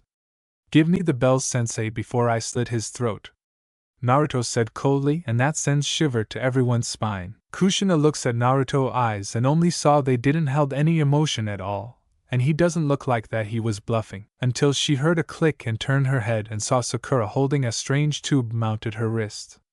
Kushina stared at him for several seconds before she sighed in defeat and reached for the bells. Before she could throw it at him, they heard the alarm ringing. The Genins groaned in annoyance while Kushina sighed in relief before looking at them with a grinning face. Looks like it over, Kushina said, and the Genin just had depressed look on their face except for Naruto or Sakura, who just sighed in disappointed for not finishing the task in time. As she saw Naruto turn his head at Sakura with another strange language he spoke. Sakura-chan. Phase 2 completely, and moved to Phase 3. Getting Sakura nod for confirm. Right, Naruto-kun, Sakura replied. This is the most interesting part. Which made the girls plus Kushina surprised, for both Naruto or Sakura spoke another language, communicate and understand their language. Near the wooden posts. Now Kushina and Kakashi, who just woke up, were facing the 4 Genins when Naruto and Sakura removed their hoods. Well, you all failed to get the bells, well except for Naruto, of course, Kakashi said. Not exactly, Naruto said. Everyone looks at him confused, then they saw he had a smirk on his face. He pulls out 3 bells and everyone looks at him shocked, especially the 2 Jounins. Kushina looked at her ninja pouch to find the bells but couldn't find it. How did you? While you had your guard down when we were heading here, I used a shadow clone and hinged them into bells and used replacement jutsu. This was only my backup plan when you are not going to give the bells when I had Kakashi hostage. I already prepared the clones that were changed into bells before I faced you, Naruto stated, and everyone could help but to be shocked and amazed at this. Okay. Since you have the bells, Naruto, who are going gives the other 2? Kakashi asked, and Naruto just threw the 3 bells towards the girls and they managed catch. Everyone was surprised by his actions except for the 2 Jounins who were observing his actions with calculating eyes. They can have the bell. Besides, the true meaning of the test is teamwork anyway. The bells were only distractions for us to prevent from seeing what the real meaning of test is, Naruto explained. He's right, Oni-chan told us about the test and came up with a plan. I never knew that Kakashi-sensei would easily catch off guard, Naruto said, and the female Genins giggle while Kakashi had depressed look on his face. Besides, I have another back plan if Kakashi wants me back to the academy, Naruto said, and everyone looked at him confused until he pulls out something from his pocket. The girl's eyes widened in shock while Kakashi had a horror look on his face. In Naruto's hand was the Ika Ika book that Kakashi was reading and was a limited edition with autographs signed by Jiraiya himself. I can always burn this as a payback and go to his apartment and burn rest of the books. Naruto explained, and Kakashi immediately went on his knees and started to beg Naruto not to burn his book. Please Naruto, don't burn it. Kakashi pleaded, and bowing his head to the ground, which was really pathetic. Naruto thought it was funny and decided to play with him. Hey, you said if I didn't have a bell that I would go back to the academy, so consider this as a payback. Beside, I'm sure majority of female population will be happy that the book is destroyed anyway. Naruto said as he threw hand signs and spit a small fireball towards one of the wooden posts, and it started to burn. Naruto started to put the book near the burning wooden log. Say bye-bye to your book, Kakashi. Naruto said. All right. You passed the test. Now please return my book, please. Kakashi pleaded, and Naruto looks at Kushina, and she nodded at him. Naruto gives back the book, and in one swipe, Kakashi happily hugged his book, and Naruto just shook his head. Well, I have to say that you all pass, and I have to say, Naruto-kun, your planning was brilliant. You told the girls to distract us using their teamwork so that we would completely focus on them until one of us had our guard down, and use the one you knock out as a hostage. Kushina said, and Naruto just nodded at him. But the more embarrassing part is that Kakashi was easily knocked out by a genin. Naruto added, and all the girls giggle while Kakashi had depressed look on his face and sending glare at Naruto, who completely ignored it. Kushina claps her hand to get everyone attention. Alright, everyone. I would like to congratulate you all for a job well done. You all were able to retrieve the bells and you used to teamwork to get it. Kushina said, but remember these words, those who break the rules are trash, but those who leave their comrades are worse than trash. Take these words to the heart. Kakashi added, and the genins nodded, but they didn't notice that Naruto had a small smile on his face in hearing those words. He liked Kakashi principles and agreed with them. Alright, Team 7 is now an official team. We are going to start to take missions and begin training now as a Leaf Genin. That's all. Dismissed. Kushina said, then she and Kakashi disappeared. Naruto sighs and was about to leave the training ground when suddenly Sakura clung to his arm. Come on Naruto-kun, let's celebrate. Sakura chirped happily. Satsuki and Naruto glared at Sakura, and suddenly they also clung into Naruto. Satsuki was around his other arm while Naruto was clinging from behind. You're not going anywhere with Naruto-kun. Satsuki shouted, and Naruto was surprised at this. Yaoni-chan is going to celebrate with me, Naruto declared, and the three glares at each other and sparks were flying around them while Naruto was crying anime tears because of his luck with the women around him, and he decided he had enough. A poof of smoke surrounded him and suddenly was replaced with a log. All the girls around him were shocked was just transpired, then soon the girls started to blame each other. This is your fault. My fault? Yeah. Because of you he's gone, damn it. I need to find Naruto-kun. Not that I find Oni-chan first. Soon the girls split up and Naruto appears from the bushes and sighs in relief. You can come out now, Sakura-chan. Naruto said as turned his head up and saw a shadowing figuring in the air, since he had tint of pink before he lands tackles him with a sweat tone. I got you, Naruto-kun.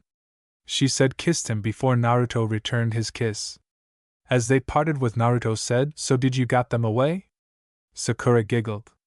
Yep, since those two are really completely troublesome since I knew you were about to use the substitute to them, so I create my own shadow clone to distract them.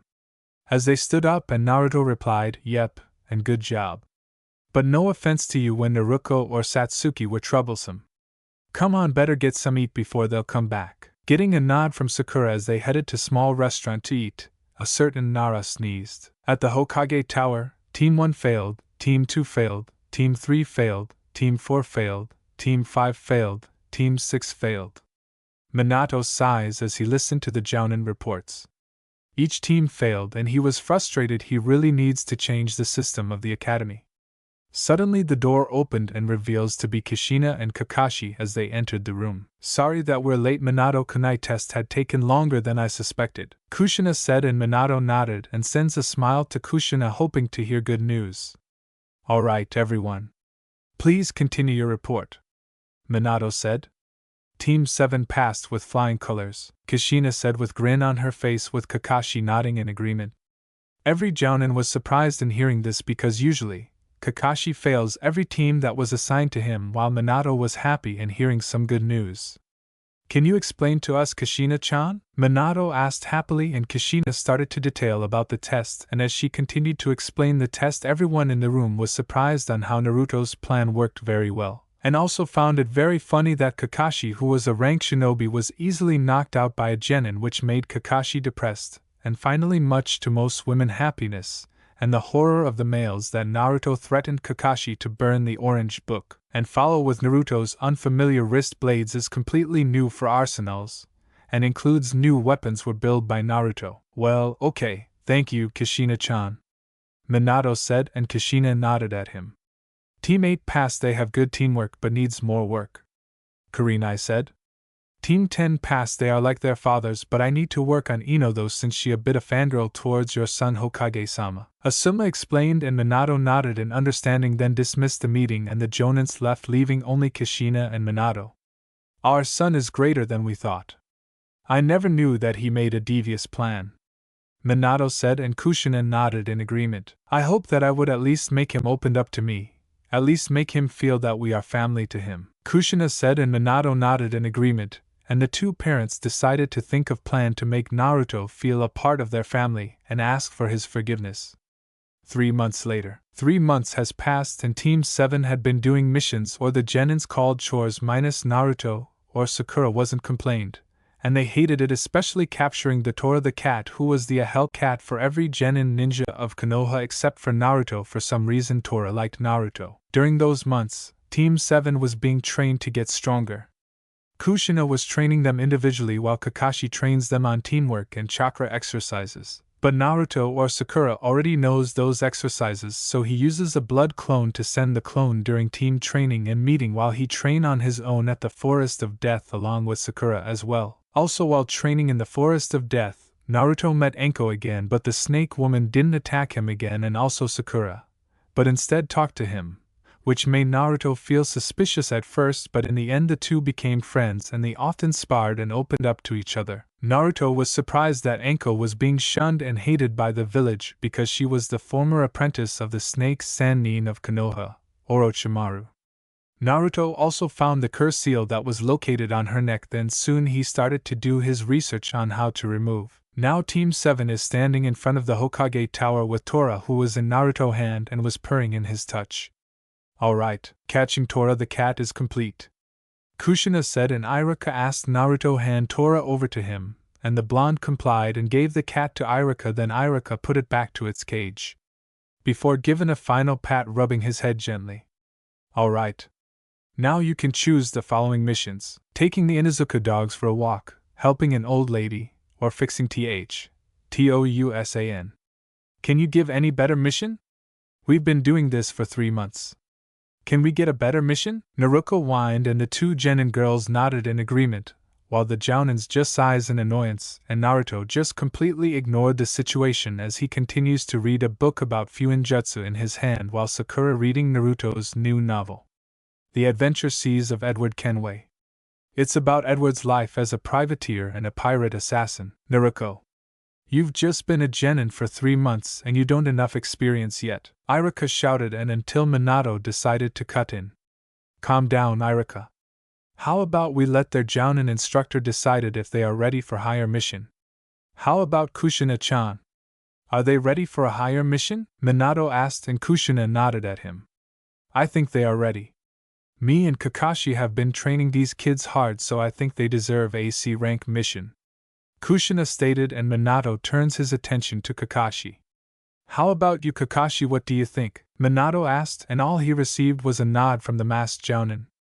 Very well, Team 7 are going to take AC rank mission, bring in the client, Minato said.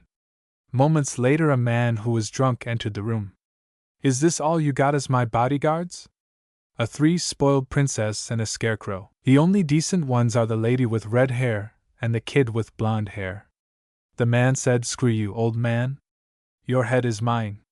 Naruto shouted as she was about to attack the old man, but Naruto grabbed her collar from behind to restrain Naruto.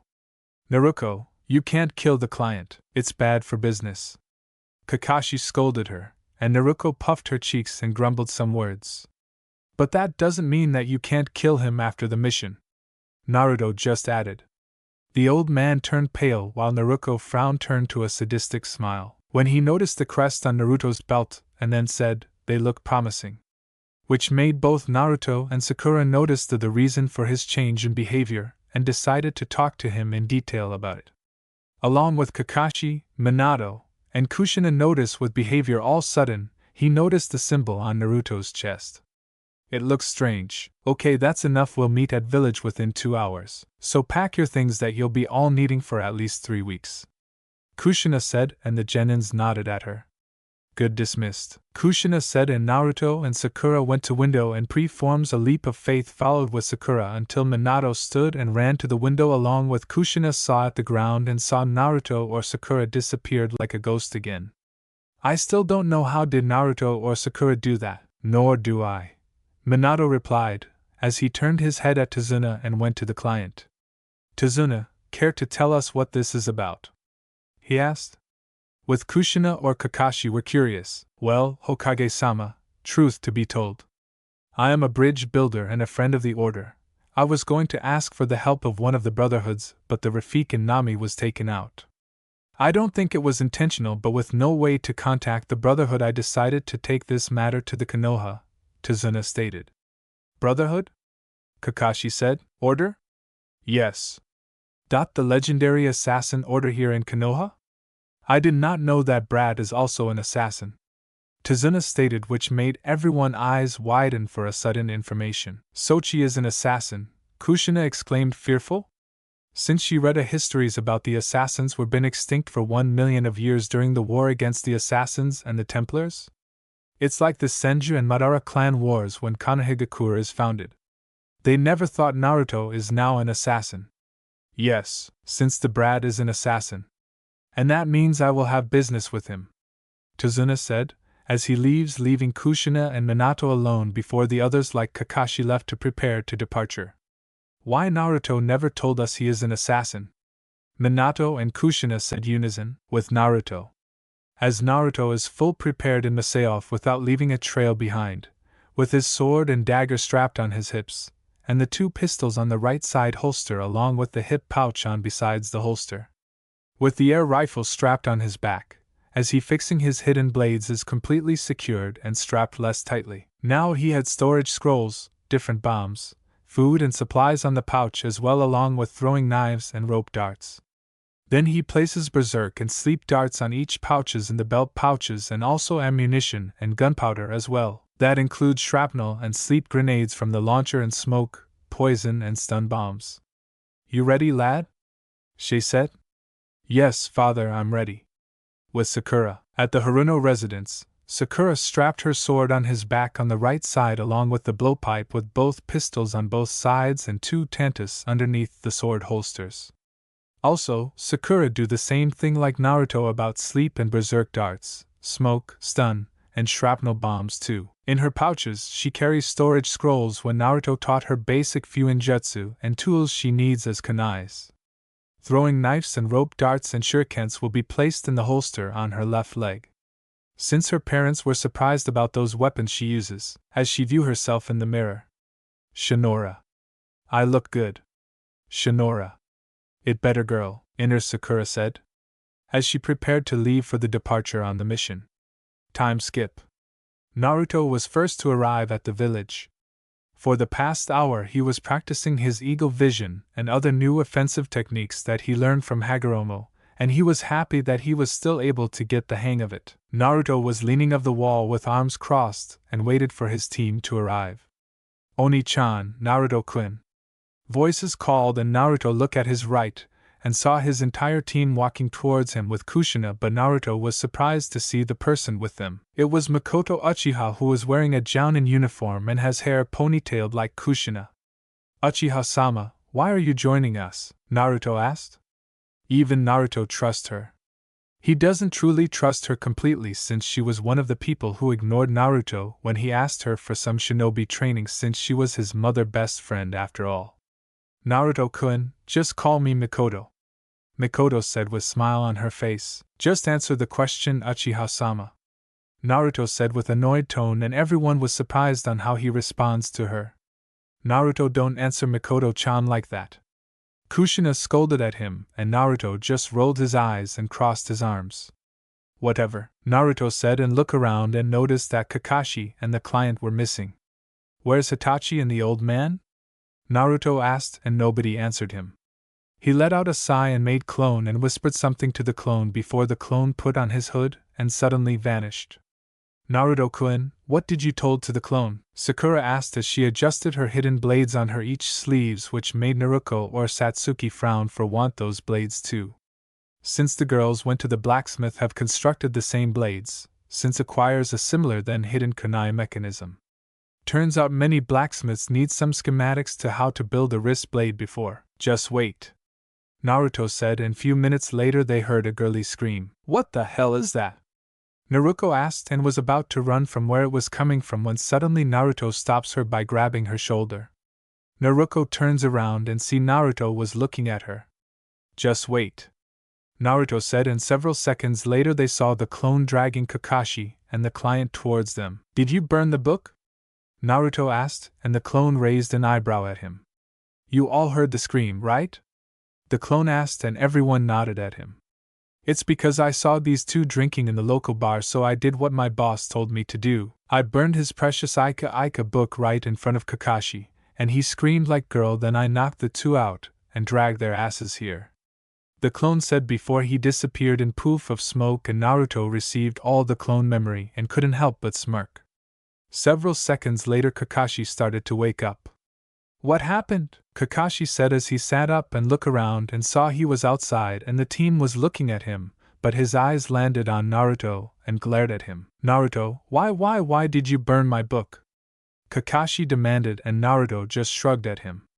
I don't know, I just wanted you to see you miserable since you're not taking our first C rank mission seriously. You're just lucky that didn't burn your whole collection, Naruto said, and Kakashi glared at him and resisted the urge to strangle the blonde because Kushina, Makoto and the others girls will kill him if they saw him strangling him. Then the old drank started to wake up. What happened? The client asked as he found himself outside the bar and was near the village gate. My son dragged you and Kakashi here to Tazuna-san so we can start with the mission, Kushina said, and Tazuna nodded at her and stands up. Is everyone here? Kushina asked, and everyone nodded at her. Okay, let's begin the mission, Kushina said, and everyone soon they left the village to begin the mission. Team 7 with Makoto and Tazuna were heading towards the Land of Wave, where their mission was to escort Tazuna through the Land of Wave, which was classified as a C rank mission. With Kushina turned her glance at Naruto as wearing his hood before leaving the gate, along with Sakura. Sochi is an assassin. Then why didn't you tell me? Kushina thought, also along with Sakura. Sakura as well. When Sochi recruits Sakura in the first place, Mabuki mentioned that he saved her from the bullies and trained her to be an assassin. During years when Naruto was 7 or less, since he got home wearing a hoodie, since she or Minato want some questions for training outside in the compound instead them, since the results he ignored her with an emotionless expression. Next morning, she went to his room. Turns out his room filled with decorations with languages that it's completely familiar, and confused to what she didn't read those foreign language.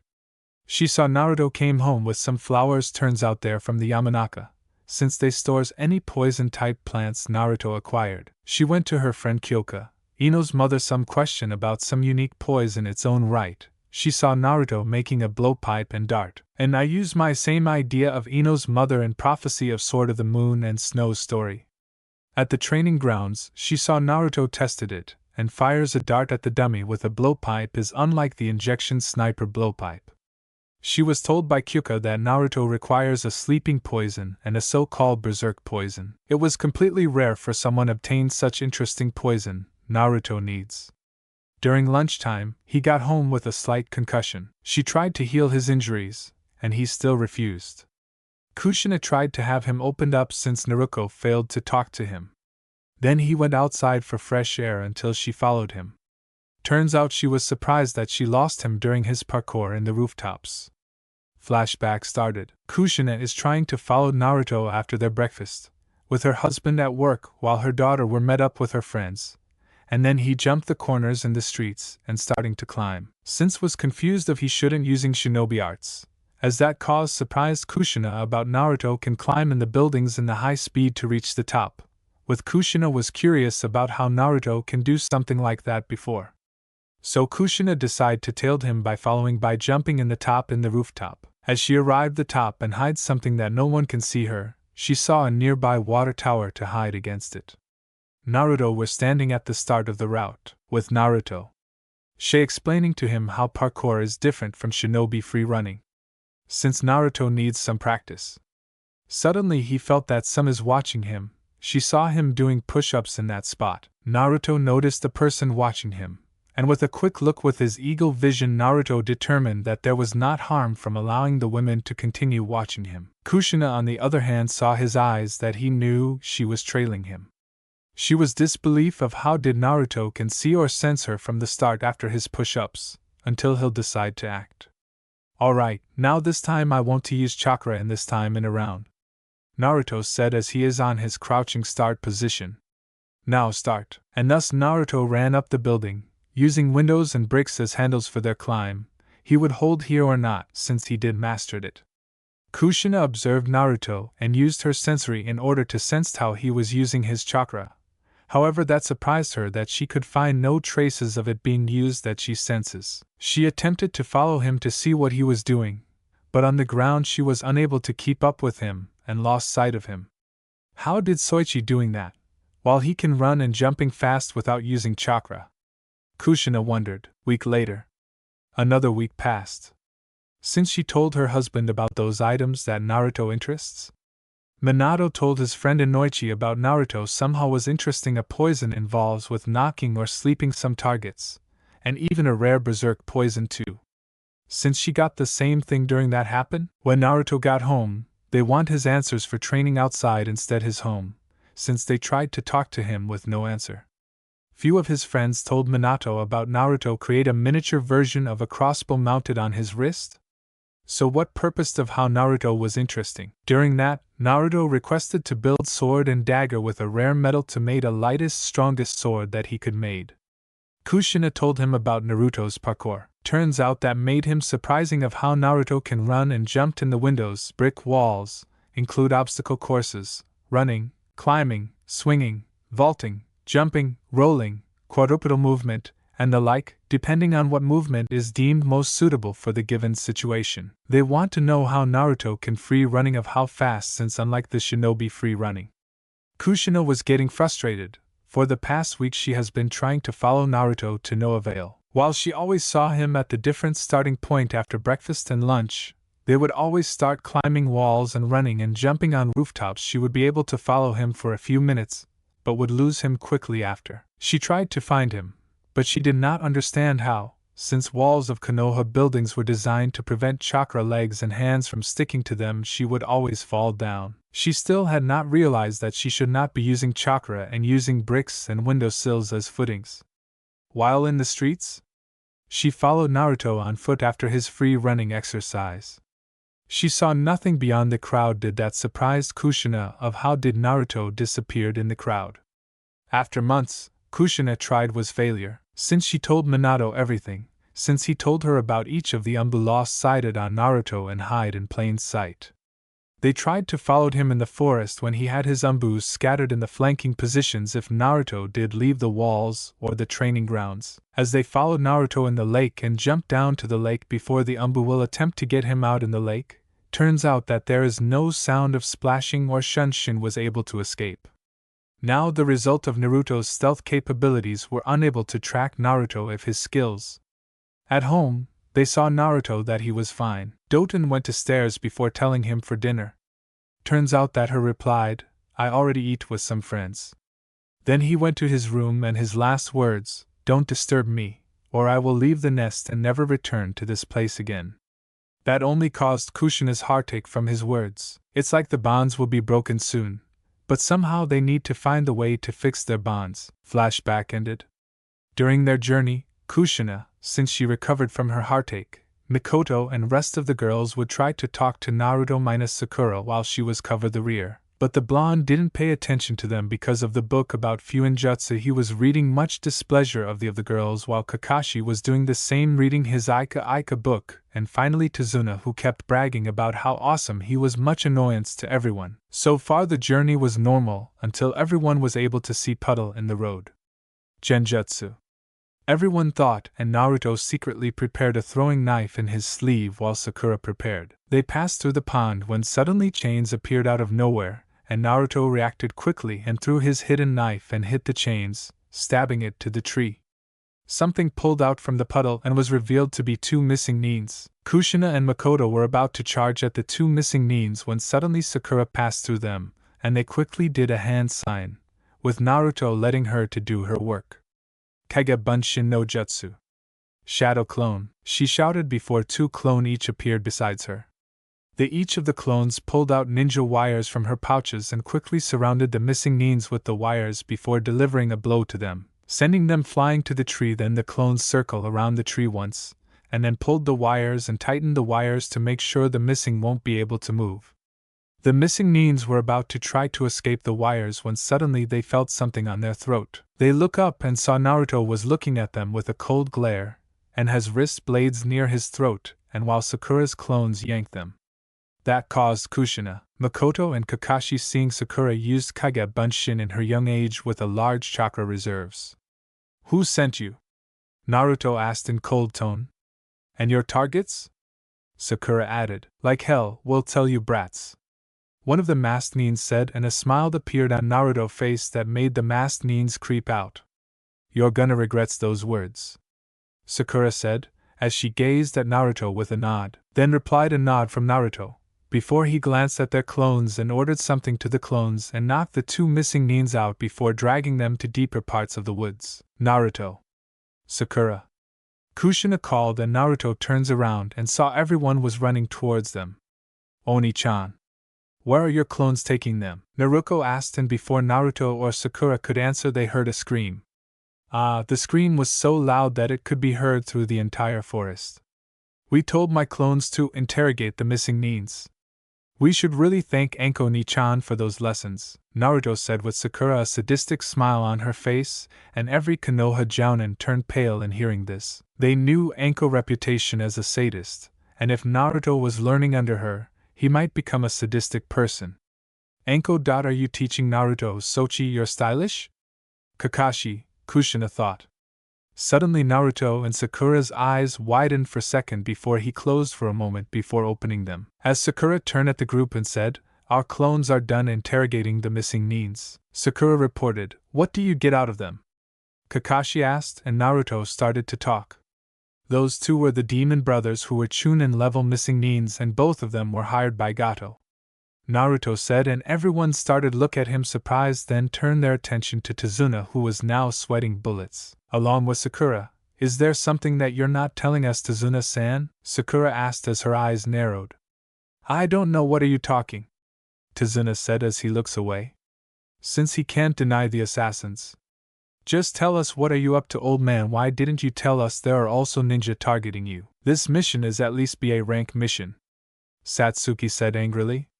Tazuna just didn't answer her. If you're not going to answer us, then I'm calling off this mission, Kushina said, and Tazuna looked at him with wide eyes. Wait, please, Tazuna pleaded. Then you better tell us now, Sakura demanded, and Tazuna sighs and started about how poor his country has become because of tyrant named Gato, and the bridge was the only hope for them.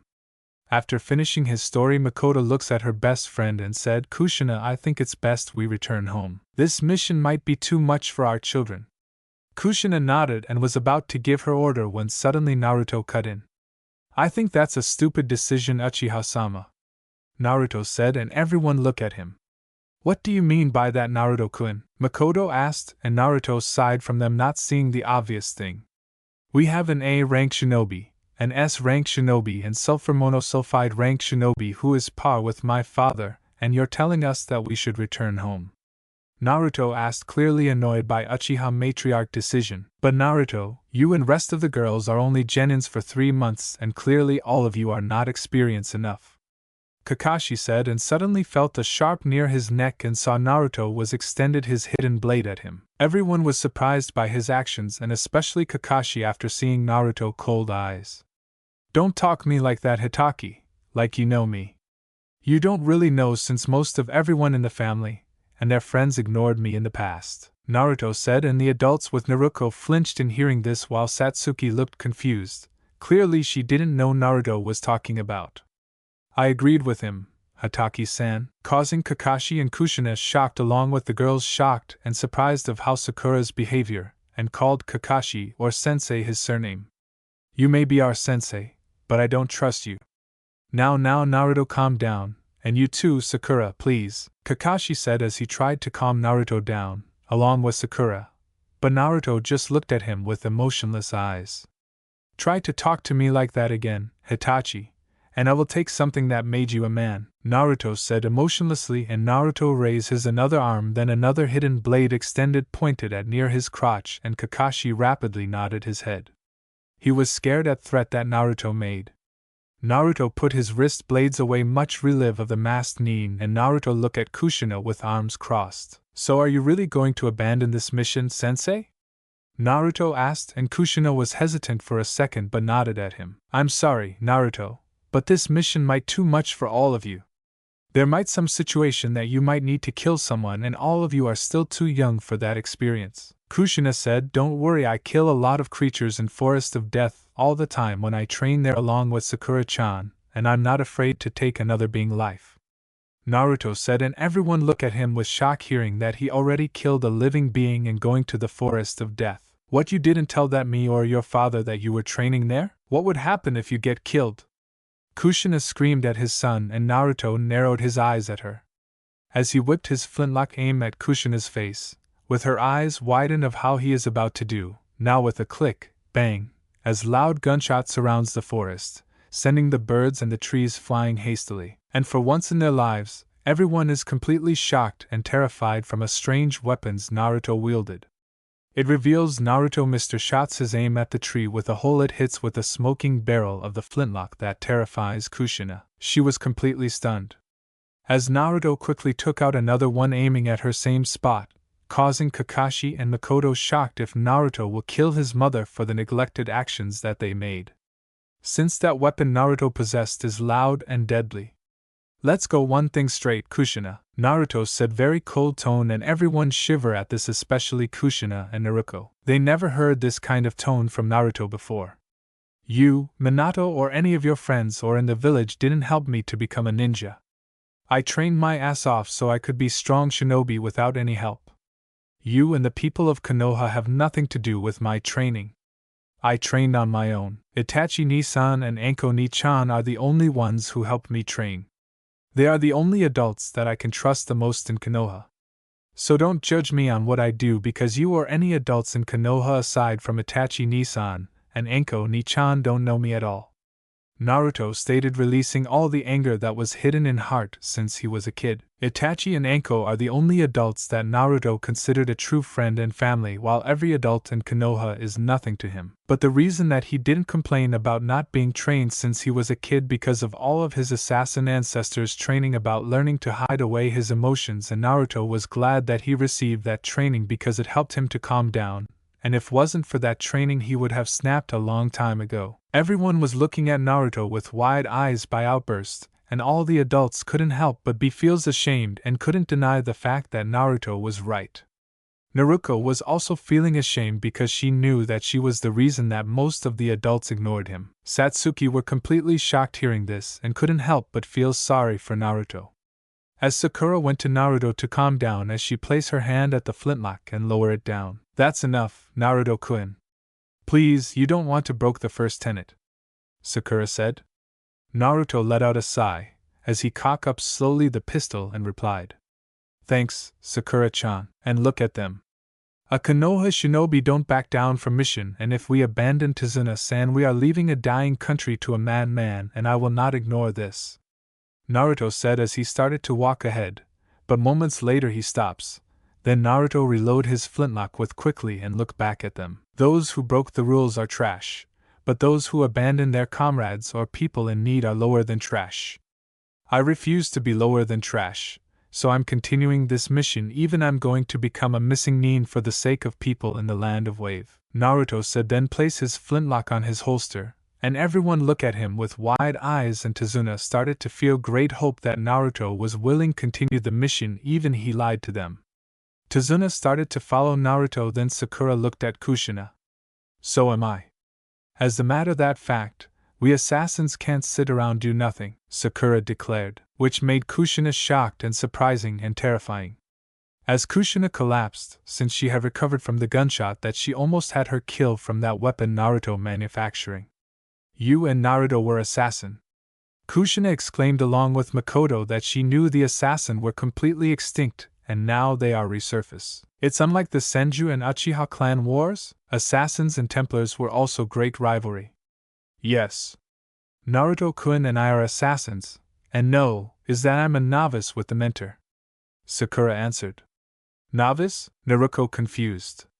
Naruto-kun is the mentor and the leader of the assassin order. Unlike the Kage and Jonin, Sakura replied explained about the rank. That causing more shocking since Naruto is now the leader of the assassin order.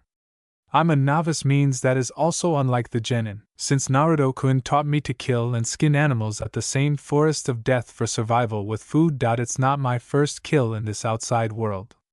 As she turned and followed Naruto and Tazuna, said while walking, I will go on our mission on our own by follow mentor's path, since you all going back Konoha for yourselves. Now they are standing without saying anything. Satsuki looked at her godmother, Sensei Kushina. Sensei, what are we going to do? Satsuki asked, and Kushina let out a sigh before Makoto helped her friend up on her feet and looked at Makoto and Kakashi. Then three adults nodded at each other. We are going to continue this mission like Naruto said. Those who broke the rules are trash, but those who abandon their comrades or people in need are lower than trash. And he's right. It would only be a great disgrace to us and the village if we back down now, and this might be the only way for us to make it up to him. Kushina said. Then soon everyone was headed to the land of Wave and continue with the mission. I can't believe it. Naruto-kun is an assassin, Makoto stated. I know, that explains Naruto was trained to be an assassin from the start. But why didn't he tell us? Kakashi said. Meanwhile, the demon brothers failed you, Zabuza Momochi. I am paying you top dollar for your services, and this is what I get in return, Gato said before he was cut short by Zabuza, who pointed his executioner's blade at his employer's neck. Calm yourself, Gato. I see now that it was a mistake to send those two. I will deal with this matter personally, Zabuza said as he smiled underneath his bandages. 3 days later, when the Konoha nins got to the coast, they found that a thick fog had rolled in. Tazuna led them to a man that offered them to passage to the other side. Currently, they are on the motorboat heading towards the land of waves. Naruto was scanning around the area and was using his eagle vision to help him see more clearly through the fog since he secretly created a caged bunshin to cover their backs. Soon the fog started to clear a little and everyone was able to spot the bridge that Tazuna was building. I have to admit that is one impressive bridge, Makoto said as she saw the bridge. Thank you, and that bridge will be our hope for the survival of the people of the wave. Tazuna said with pride in his voice. You guys keep it down. The man hissed. The whole point of the morning fog was for us not be spotted, so be quiet. Soon they landed on the other side and soon walk on foot heading to Tazuna house. As they continued to make their way through the forest, Naruto suddenly heard something to the bushes and immediately throws a kunai which caught everyone's attention. Is there something wrong, Oni-chan? Naruto asked. After reinforcing his eyes, Naruto saw a white hair that was hiding in the bushes, but something was wrong with the hair. Why does hair have white skin? It's summer unless, Kawarimi. Everyone put your guards up, I have bad feeling that something is going to happen. Naruto said, and suddenly Kushina started to hear something. Everybody get down. Kushina shouted and everyone ducked while Sakura tackled Tazuna to the ground. However, a huge sword appeared from out of nowhere and came flying towards the group. Everyone looks up and saw a large Zanbatsu stuck in a tree with a man standing on top of it. The man was shirtless with 2 cameo-style armbands and pants. His face was half covered with bandages up to his nose and his headband was tilted slightly like Kakashi, except his eyes weren't covered and has the symbol of Kiri displayed on the headband with slash mark on the center. Well, if it isn't Kakashi Hatake the copy nin, Makoto Uchiha, the Black Crow of Konoha and the famous Crimson Death Kushina Uzumaki Namikaze who is par with her husband. No wonder that demon brothers failed, the man said. Kakashi was the first one to stand up and glared at the man. Zabuza Momoichi, the demon of the mist. I would never think that someone like you would work for scum like Gato. Zabuza just shrugged. Doesn't matter as long as I get pay. Now how about you hand over the old man and I let you all go? You really are stupid. Are you Zabuza? Kushina said as she pulls out her katana. You think that you can beat all of us, then you're asking for your death wish? Kushina went to her stance, and so did the other jounins, until Naruto spoke in while analyzing the blade. This is quite a large blade you have here. Are you compensating for something? Naruto asked. Zabuza narrowed his eyes at him. You better watch your mouth, kid, or I'll show you how to really wield a blade, Zabuza warned Naruto, who simply grinned at him. Now that is something I'd like to see, Naruto said as he went beside the jonins. Be careful, Naruto. This is Zabuza Momochi, one of the 7 swordsmen of the mist. He has been called the demon of the mist due to his brutality and bloodlust, so don't take him lightly, Kakashi warned, to which Naruto replied by giving him a smirk. And even he slaughter all the graduates in mist, yeah? I read it in the book.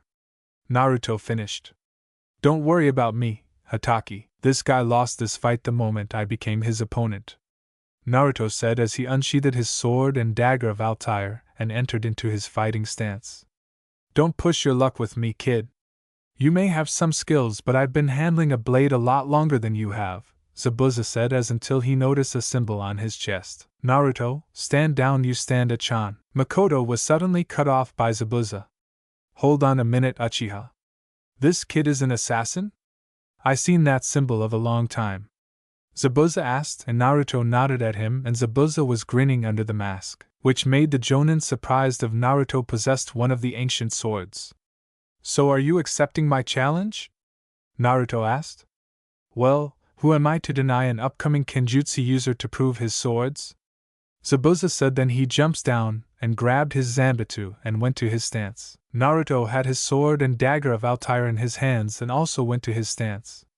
Everyone, no one will interfere with fight, Naruto said, and everyone's eyes widened.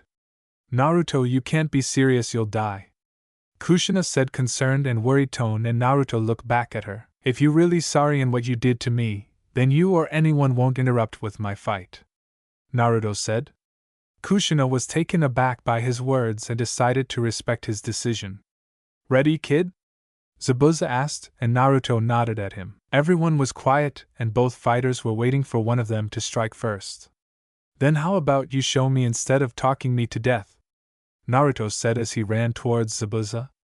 Gladly, Zabuza said as he swung his blade at Naruto's head. Naruto brought up his blades and met Zabuza's sword head-on. Naruto then proceeded to push back the executioner's blade before he made a vertical swing with his sword. Zabuza parried the strike before he spun around and swung vertically at Naruto, who simply ducked and landed a kick to Zabuza's chest, which sent him flying. Zabuza managed to recompose himself, but not before Naruto was already on top of him. Zabuza was barely able to bring up his sword in time to block Naruto's attack. I have to admit, I was expecting more from one of the 7 swordsmen of the mist, Naruto said in a rather insulting tone, putting Zabuza down even more with the fact that he was only fighting with dual wield. Don't get overconfident so quickly, Zabuza said as he kept both hands on his sword as Naruto pushed him at the distance. Now Zabuza charges at Naruto with his zanbatsu ready, while Naruto leaps to the air and held his sword high above his head was falling towards Zabuza. Clang! Both weapons clashes and Naruto decided to jump away from Zabuza, but Zabuza suddenly appeared in front of him. Clang! Zabuza swings his zanbatsu as Naruto was able to block it with sword in one hand until he had an opportunity to struck Naruto with his dagger ready until Zabuza reacted. Damn, this brat is strong and fast by judging the sword and dagger he wielded. What kind of kenjutsu he learned? Zabuza thought before he immediately back away from Naruto to gain some distances to barely avoid from gaining a stabbed by the Naruto's dagger. On the sidelines, everyone couldn't believe that Naruto was able to stand against Zabuza. The Genins were looking in awe on how Naruto was able to keep up with Zabuza, but the Jounin were getting worried. Wow! Naruto-kun is so cool, Satsuki said happily, and the two Genins girls agreed to her.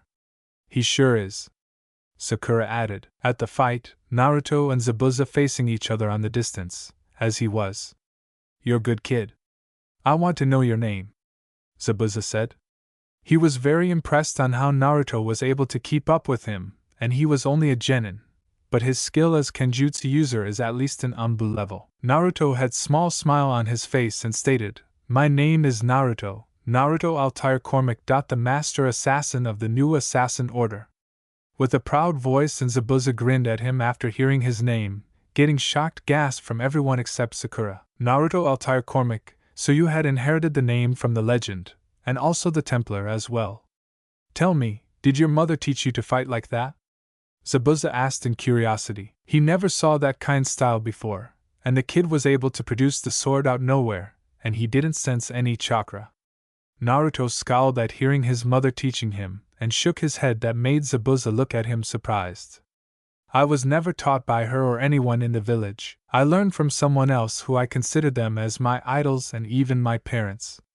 On the sideline, Kushina was disbelief in hearing this and lowered her head in shame. She never taught Naruto how to use a sword, and here now she is witnessing that Naruto was at least Anbu level in Kenjutsu, and she didn't even know it. While others were also saddened because they can't the fact that they ignored Naruto before even he just asked small from them, they would just pushed him away, and also worse, she is no longer his mother.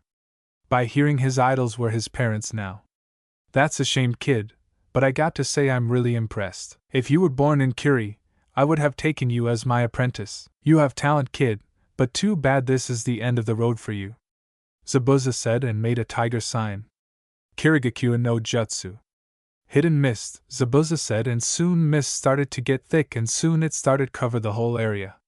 Naruto closed his eyes and opens again. They're no use, kid. With this mist, you can't find me. Zabuza voice echoed and Naruto still standing. Naruto. Naruto heard his mother voice calling her when suddenly, clank. What? Zabuza was shocked seeing Naruto blocked his attack, as he noticed his sword is flow with chakra into the blade. His blade is enhanced with chakra that it's unlike the Tetsun no Kuni, land of iron, as Samura's. Naruto staring his eyes at him, and said, My sword and dagger were unbreakable, and even I can see you, Zabuza stated. But how? My mist was meant to unable see it through by anyone, and tell the Sharingan, unless it's not a Byakugan that I had possessed, it was an eagle's sight. Naruto answered, an eagle's eye. You mean you possessed the sight? Zabuza surprised, for Naruto possessed the oldest ability that passed for decades, as everyone on the sidelines was surprised about Naruto's ability.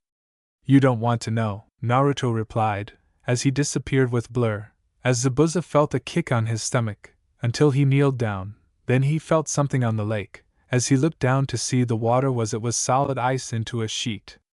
That looks like, as Zabuza cut his thought, and seeing Naruto sheathe his sword and dagger, then disarmed his sword with an uppercut at his chin and sent him in the air. As he was unarmed, then Naruto tossed it at the tree, and then grab his arm, then push over his shoulder, then he tossed him the air, and disappeared with a wind. At the sideline, the Jounins noticed that taijutsu that Naruto sends Zabuza in the air, before he disarmed his Zanbatsu, then he tossed at the tree, then he disappeared with a burst of wind before he threw him in the air.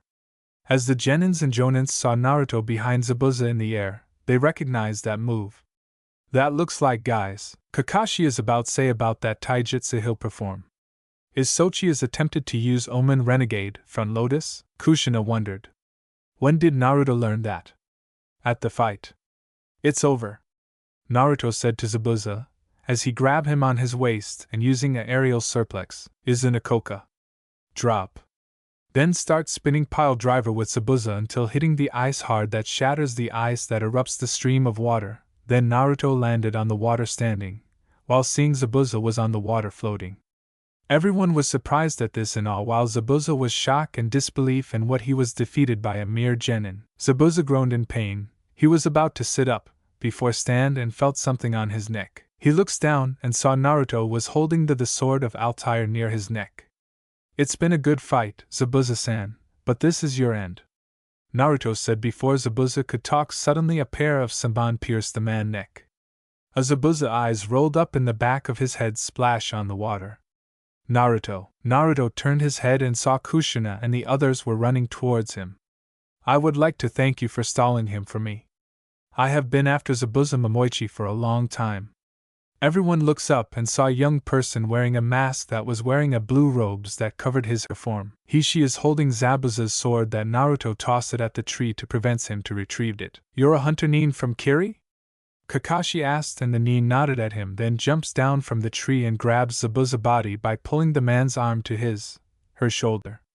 "I bid you all farewell," the hunter nin said before she disappeared and swirled water. As Naruto sheathed his sword, as Kushina went to him and said, "Sochi, what did you mean, your parents? I thought I was your mother after all." "But why Altair Cormac?"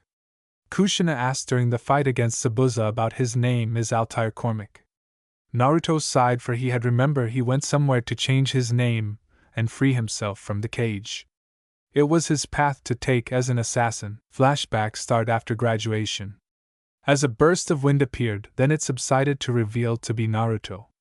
He got to his destination, that he was in front of the Department of Records in the Hokage Tower. After the graduation, before he encountered his estranged parents were about to congrats him, as Naruto did secretly pack his stuff via storage scroll and moved into his new home in Masyaf.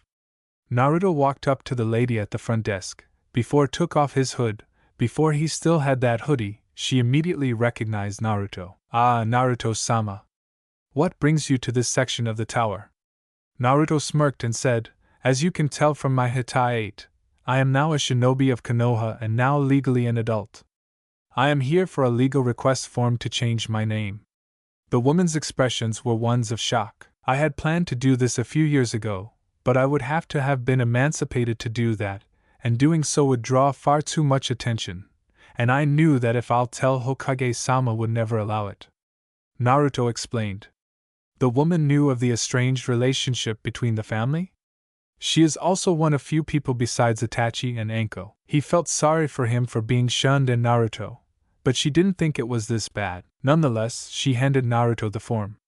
"Very well. You seem sure of this, and it is my job to overlook this legal matter." Naruto filled out the form slowly. He had been waiting 3 years to fill out this exact document, and when he was finished he signed the bottom and handed it back to the woman. She read the paper and raised an eye at the name he had chosen, stated, "Naruto Altair Cormac?" Naruto nodded. "Very well. I will enter this name into the village's system and change your shinobi license to fit this name." Naruto thanked the woman and left the building. Naruto smiled softly at him through his mind and said, "Thanks, father. This is why I had to getting rid of the final thing that tied me to the Uzumaki Namikaze family. This day marks the ghost of Naruto Uzumaki Namikaze and the reborn of Naruto Altair Cormac, the mentor of the assassin order. Guess you are now a true assassin." "Son," Shay replied, "you did hate that name for a while, for they wasted years to be a perfect family." Naruto, knowing how much he hated bearing that name, as he stopped walking and stared into the sky. "Yeah. I owned you, and Hope Kasun are my only people that I will ever call you father, and Hope is my mother.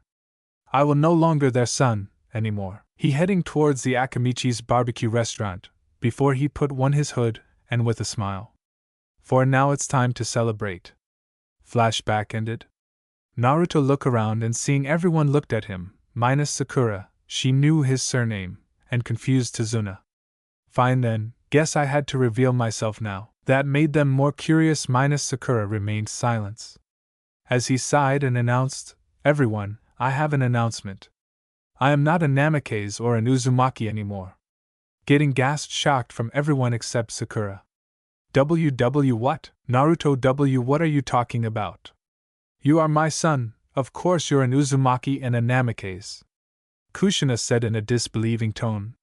"Sorry, Kushina, but you're wrong.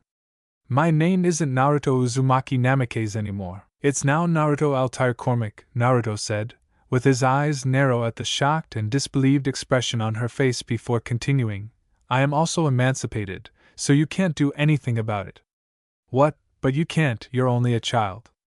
Kushina said, still shocked at the boy, and was about to continue when Naruto shook his head. You can't stop me from leaving Kushina, Naruto said, smirking. According to the village law, after wearing a headband that shows my status as a ninja, a genin is considered an adult.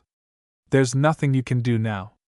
With that made Kushina speechless, along with Makoto and Kakashi, and even Satsuki, Naruto and Tazuna. Sakura sighed about as declared before stepping in. He's right, Kushina, but Naruto-kun isn't a child. He graduated, and putting this headband on he became a shinobi of the hidden leaf, which, if you didn't know, instantly made him an adult, but he's not a child anymore, let alone yours. Which made Satsuki and Naruto shocked. What? But wait, you still can't be emancipated in Konoha without any valid reasons, and since the last time we checked, Kushina is about to say, but with her eyes widened more, for she had realized the answer. That's right. Neglect is a valid reason, Naruto said with an icy glare, causing the redhead to wince. Along Makoto and Kakashi saw that happen. But Naruto, we tried everything to be in your mother. Kushina tried again. We didn't had time to treat you better, please don't do this. Which Naruto shocked to heard this. Ni-san, why? Naruto exclaimed, why did you say that? Naruto scoffed and replied, you, Kushina and Minato gave me enough. As he turned around, until Kakashi stepped in and protested. Naruto, you can't talk to Swift / That results Kakashi to stop along with Kushina, Makoto, Satsuki, Tazuna, and Naruto for seeing Naruto drawn his sword with an inch of his neck. They were surprising seeing Naruto was quick. So fast. Kakashi, Makoto and Kushina seeing him, her estranged son, godson's speed were rivals Minato's Hiraishin. I had enough for giving orders. And maintain, don't. Naruto said, as he sheathed his sword, then he begun to walk and called, come on, Tazuna-san, Sakura-chan, let's go. As Tazuna followed him behind, along with Sakura. As Naruto made a step and then suddenly stopped, that made everyone confused for why Naruto is stopping, then he felt dizzy and his vision is blurry. What's happening to me? It seems the bleeding effects kicks in, Shay stated. Who is an assassin wants to be synced? Arno. Shay answered. Wait, I had completely synced Arno's memories. Naruto wondered, since he did synced with Arno Dorian, the Austrian France assassin in the revolution when he assists Napoleon Bonaparte during the time when his father's death, as he learned the man that he killed his father was a rogue assassin when Connor or Radanaki, Tun leading the assassins after Achilles was retired. Not today, it seems Arno had found something interesting. What is it? Naruto asked. You will had to find out, lad.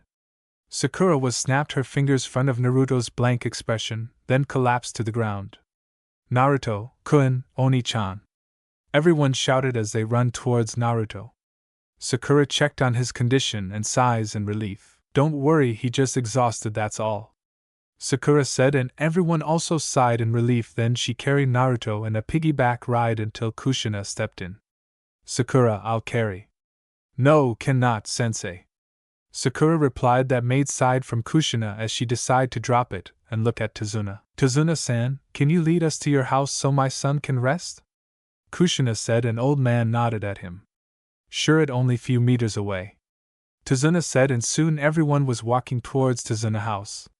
At Naruto's mindscape. Naruto is now on his mindscape. He was on board on a ship. The Morrigan. Naruto smiled. He was on a heavily modified sloop of war ship with ice ram that breaks ice sheets and ram enemy ships. Carronade cannons on front to fires explosive shots. Then the puckle gun, the early form of machine gun, the quick and continuously fire enemy targets' weak points. Mortar cannons for long-range artillery. 834 broadside cannons, and the Templar's arsenal allows to set the ocean of flame that burns purser ships. Naruto heard his call, turned his attention to see Shay, Arno, and that surprises him seeing a hooded figure unlike the assassin war? Arno, great to see you. Naruto said happily to see him again until he turned his gaze at the hooded figure. Who's that? We'll tell you after Arno. Why? I thought that. There's more, Arno spoke in. So, what are you going to show me? Naruto asked. Arno signed and answered. I will show you about the dead kings. That's all for now. If you won't see the next part, then please like this video and subscribe to my channel. Thank you, sayonara.